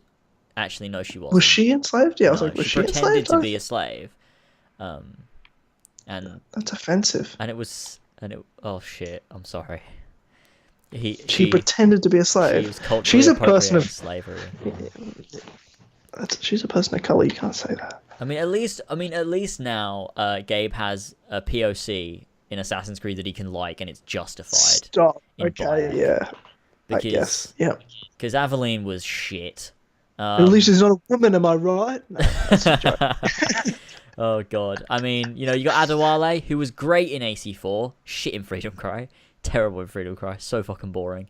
It was just it's just a boring DLC, to be fair. Shit. But Adewale was fucking sick in AC4. He was great as a supporting character, but playing as him on his own, he was boring because he didn't do anything. He was just fucking shit. He was like Connor, but like less retarded.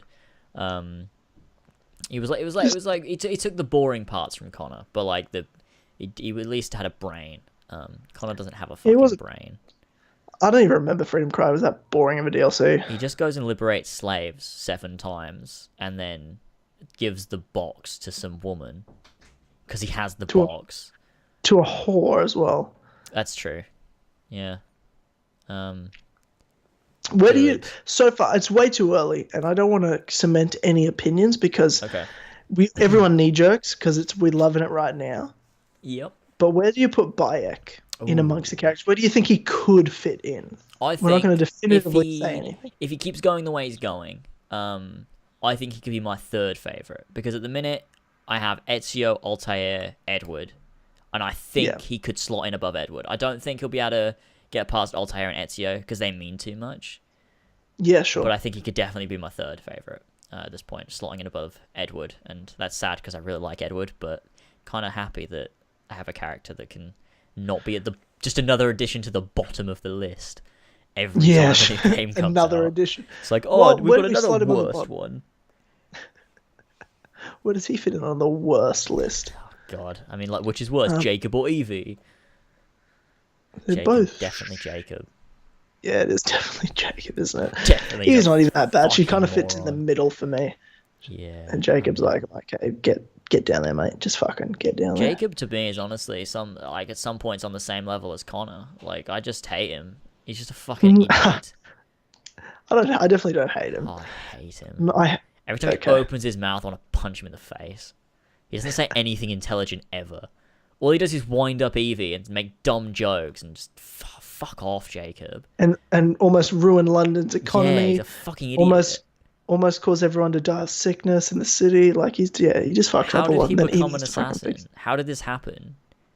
Jesus. See, I thought it was gender appropriation syndicate. It was like men fuck things up and the woman has to come clean it up the whole game. I'm like, really? You don't think she deserves better than this? Oh, she's got to assume a normal gender role, cleaning up the man's mess. Oh yeah, no. God damn it. And you know what I'm saying? She marries Henry Green. Oh, of course. And then he makes her move to India, to his home country. For fuck's sake. Because he said so. Because he told her to. She didn't have any choice in the matter. I think he raped her. Okay.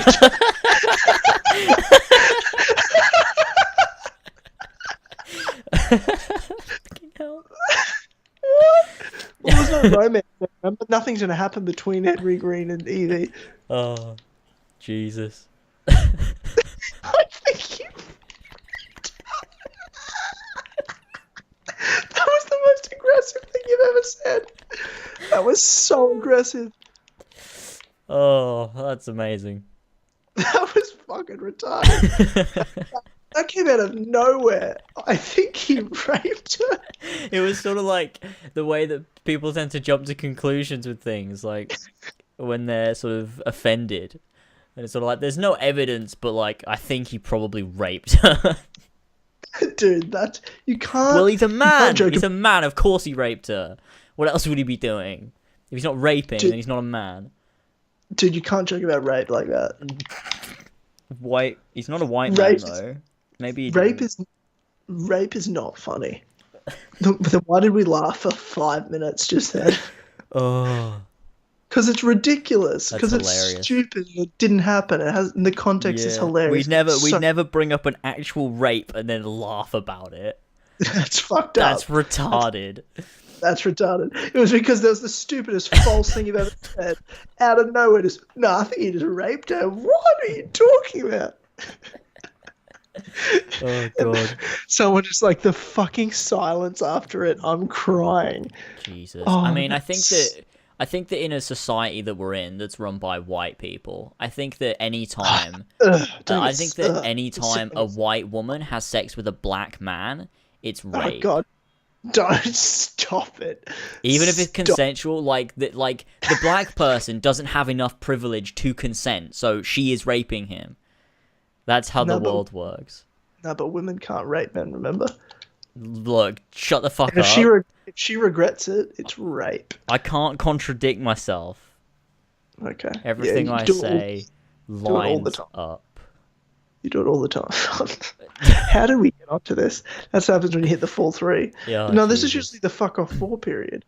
Where we just start talking mad shit about based on no evidence whatsoever. God. Fucking Henry Green raped Evie Fry. Stop saying it. Stop. Maxwell Roth raped Jacob Fry. I mean, he did sexually assault him. He kissed him for no reason. There was no consent there. And Jacob was like, whoa. And then, because that happened, all of Tumblr's like, oh my god, he's bisexual. It wasn't consensual. Maxwell Roth kissed him. Maxwell Roth could be bisexual. Jacob Fry...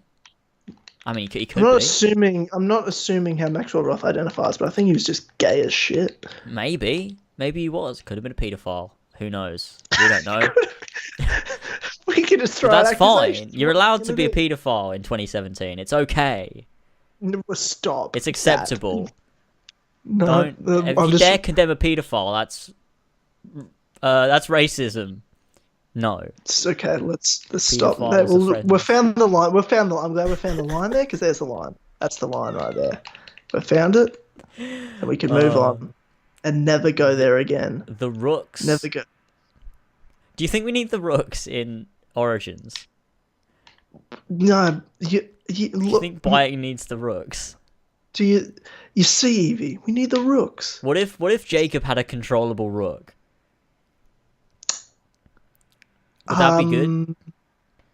You know, like, I think as long as they're female, trans, cis, identifies as a lesbian, then yeah. And she's black. The bird, though. Like a rook. Like the bird, the rook. Like... that's even better. But as long as they're an eagle of colour. But a rook's not an eagle. It's a rook. I don't understand. Like the rook. Is rook a bird? A rook is a bird. Yeah. Oh yeah. That's why he calls them the I get rooks. them. Oh, is it? Yeah, because Assassin's Creed has a bird fetish. Like with the eagles and the jackdaw and the rooks, they're all birds. Is the Aquila a bird? I think it's a star thing. Okay. Oh, it's an eagle star constellation. Yeah, okay. They're obsessed with birds for some reason. Yeah, well, all their names mean birds except for Connor's. That means life is scratched. Is it really? My eyes got scratched out when I played his game, so it kind of worked out. It means I think both of his names mean different things. Like Connor means Radon Hagedon means life is scratched. Connor means wolf. Because he's a fucking pussy. I don't know why that means he's a pussy, but he is. They're two separate things, but I just felt like saying them. That's okay. What's everyone saying? Anything to finish off? Aquila means eagle. Yeah, we figured that out. We did. Ezio's a cool as fuck name. Yeah, I like Ezio and Altair. They're great names. Jacob, though. No. Evie's a pretty cool name. Jacob's a shit name, though. So's Connor as well. They're both really boring. Yeah, Bishop means cunt. Alright. Well then. That's aggressive. Does it? Probably not. But sure. Great. How long do we have? Where are we at? We're at 2 hours 54. Do we want to drag it out to the full 3? Well, let's just see what's on the chat and see what happens. We'll just go through. But we won't. We'll just end. We'll just go through the chat real quick. If there's anything interesting, we'll keep going. If there's not, there's not. Whatever. All right. We've got 3 minutes for me to. We've go through the chat and then outro, so that'll be all right. BPR second name. What? What? BPR second name. Yeah. Okay. I don't even read that. Yeah, I don't know why I read that. While we're here, just anyone for last minute likes on the stream. Give a big old like. Let's get to 300 before the end. The best assassin. Shay was the best Irish assassin turned Templar. So yeah. Gone Templar. Fucking yeah. Get it right. Yes. He's the best one of those. Because we've had so many. Top 5 Irish assassins gone Templar. Shay. And then 4 more of those. Shay, and then 4 more of those. What about top 5? We can actually do a top 5. This is my bi-X at some point. We can do. Sure we'll do go through the hashtags. Next podcast, when the 4 pillars are back on, we'll do a top 5. This is my bi-X. Go through the hashtag and find our 5 top 5s. That'll be fucking sick. All right. Sick and good. Yes. Fox. Someone said something. Oh, James, when you're uploading your Origins playthrough episodes, there's 2 coming out today later on. One's coming out at, I think, 4 p.m. and then another one at 7 p.m. So there's that. And then I'll have 2 more tomorrow and the day after. And I'll keep going until I'm fucking done with it. Fishy is so much better than you guys. I think that is where we should end it. I think that's a perfect outcome. I think that's true also. Fishy's I think he's a way better person than both of us. Yeah. Yeah. Sure, I'd agree. Fucking, I love just seeing Xeno fly down and just murk a fucking deer, or what I keep forgetting what they're called. Gazelle. Fucking gazelle. Yeah. Just good fucking murk it. Like, not even, like, literally, I'm watching it. Didn't touch it. Like, just came and got near it, and it just fucking died like a bitch. Stupid animal it is. Give me that soft leather, you stupid James cunt. Tyler, which legacy outfit do you want to see in Origins? Jacob Fry. Yeah, I want to see Jacob Fry. I'm gonna be honest. Just for like, there aren't any other one. Like, unless you were gonna throw in like the armor of Altair or like AC2 Ezio. Unless you were gonna do those, the only other one I want to see is Jacob because it's hilarious. The other robes aren't that good that it matters to me that I need them in the game. So yeah, my favorite robes of all time are Ezio's Brotherhood robes, and I love Altair's robes. So do you not love happy the armor of Altair? Is that not better? No, I don't think it's better. That's like my second favorite armor of all time. They're my most favorite robes. Yeah, I mean they're up there. I just like the Brotherhood Ezio robes just better. That's the only thing I like better. I like them. I think the fact they've been in every game since fucking 3, they're kind of annoying me at this point. Yeah, I get you. All right, well, I'll tell you, dude. This whole podcast, I've crafted all 6 of my crafting materials up to now. They're at rare level. Like I've done each thing like 4 levels up during this stream. That's taken you a while all I've done. Well. Like... Oh, dude, the whole podcast. I haven't done anything else except for hunt, and get resources and craft. That's pretty good. I need to work on that, to be fair, because I have barely upgraded any of my armor. So I think next time I stream the game, I'll work on that, because I think that'll be a good time. Do a bit of hunting, and I don't know why I've gone into this accent. Yeah, I know. You went deep into that South African accent. It was really sudden. It was really abrupt. It was quite jarring, to be honest. I scared myself. Yeah, it's not as bad as like you. That's really good. You should do more of that. By Ezio. It's happened twice. In one podcast, and then it'll never happen again. Tyler. That's you doing Ezio's voice. That's me doing Ezio's voice. Requiescat in pace. Like that. Like good something God. Just horrible. Yeah, sorry. I'm having a stroke. After talking about swag. Oh, God. That's the best meme out there. No one knows what we're talking about. That's so old. Such an old meme. I wish someone knew. Does anyone know what we're talking about? Other than, like, Ethan, who will obviously remember. Yeah, of course. Oh, that was great. I'll probably do some more of that after I assassinate the crocodile. Assassinate. I can't wait to do that mission. I'm so hyped to go and assassinate the crocodile. I totally forgot about that. Fun. It's gonna be so fucking fun. I'm gonna do that exactly what happened in that fucking screenshot that got leaked. I'm gonna be riding my boat. I'm gonna fucking be meeting whoever at fucking some Kanet's villa or whatever, and then I'm gonna assassinate the cunting crocodile, and it's gonna be a fun meme. I'm gonna be living the meme. I can't wait. Yeah, well, I mean, I'll be the old. I'm Australian, so I'll be the crocodile hunter. I'll do what I gotta do. Hey guys, I'm the crocodile hunter here. Okay, why did I sound about 12? That sounds like me at like 12. Just, hey guys, we got a great statue here. I love this great quality Connor statue here. It's really good. I like it. It's not even like, it doesn't sound young. It sounds like feminine. Yeah, well, it's the Connor statue. It's a really nice freaking edition. It's the AC follower here. AC3 follower. Today we're unboxing the Freedom Edition of Assassin's Creed 3. Oh, this is sick, guys. This is sick. I like the Connor statue.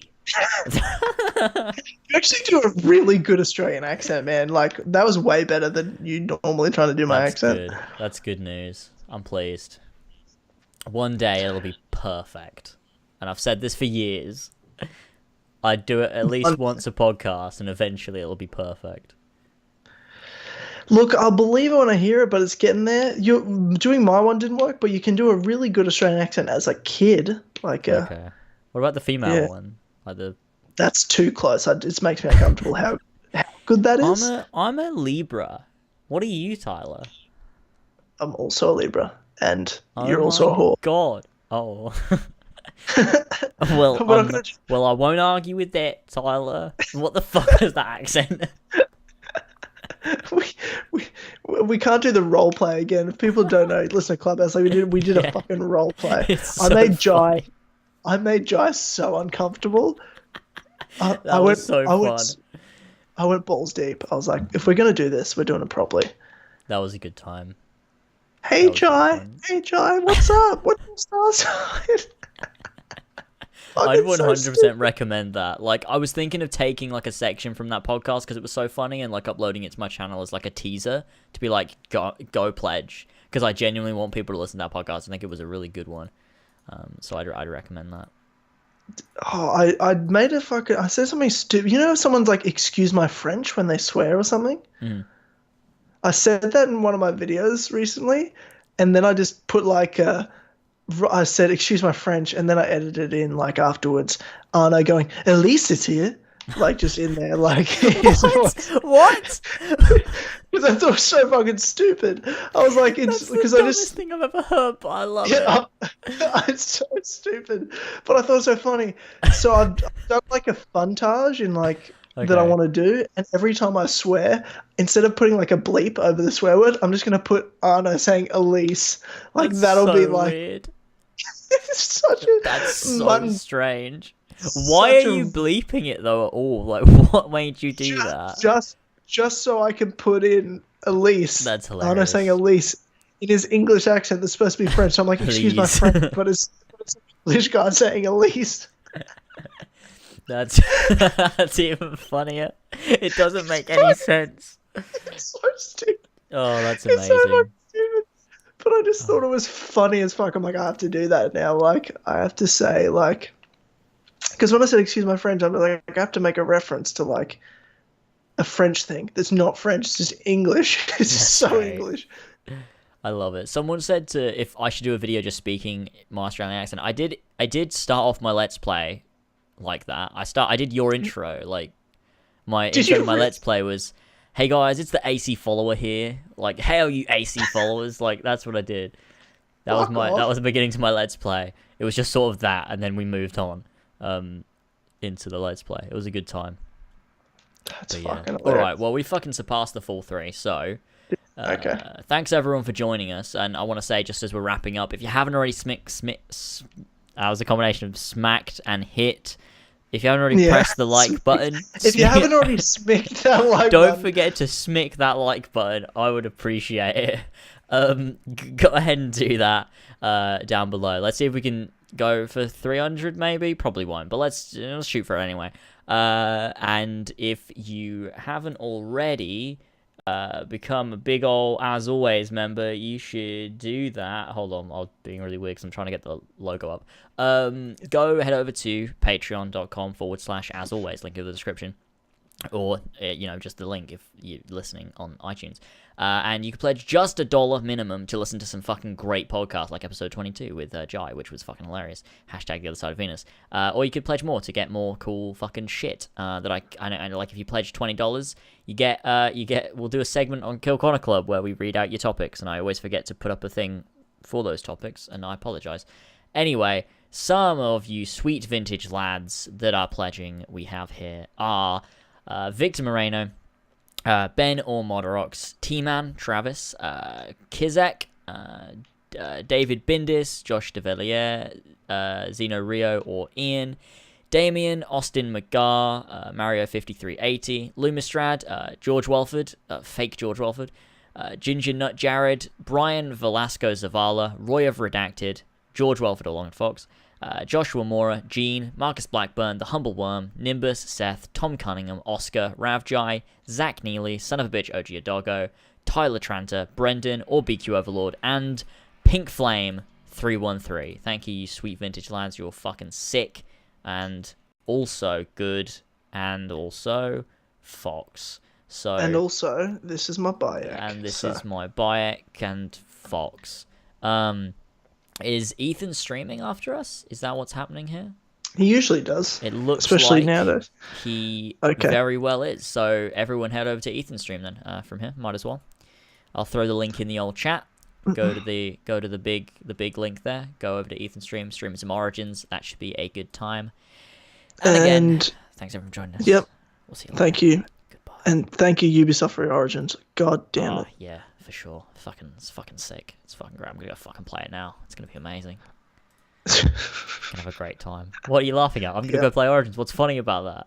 Actually, I'm gonna go play Liberation. It's a better game with my favorite character. Avalanche. Yeah, I get you. All right. Well, we'll see you next time. Absolutely. Goodbye. Next time being next week on Clubhouse. Yes. Again, patreon.com/as yes, always. Definitely. Otherwise, for episode 60, the full spoiler cast of Assassin's Creed Origins with the 4 pillars. That is going to be sick. We're going to break some records with that. I'm feeling it. Oh, yeah. It's going to be amazing. Also, by the way, everyone, thanks for 50k, by the way. I forgot to mention that. I was going to mention it at the beginning. Oh, dude. I entirely forgot. That's I completely awesome. forgot. That's fucking awesome. Congratulations, man. That's amazing. What are you going to do for it? Well, I'm streaming all the AC games, but I'm going to do it next year at some point. Like a marathon where I have the thing. I just leave the stream up. 75k by then, you're fucked. Yeah, but it'll be a 50k celebration. It'll just be like belated because I'm not doing it now. I'll do it next year at some point when I have time. And it'll be great. Sure. Okay, Thanks for joining us. I don't know what I'm doing. Bye. Goodbye. Okay, see you later. And don't say peace. I'll fucking slap the shit out of you. Peace. Okay, well, there it is.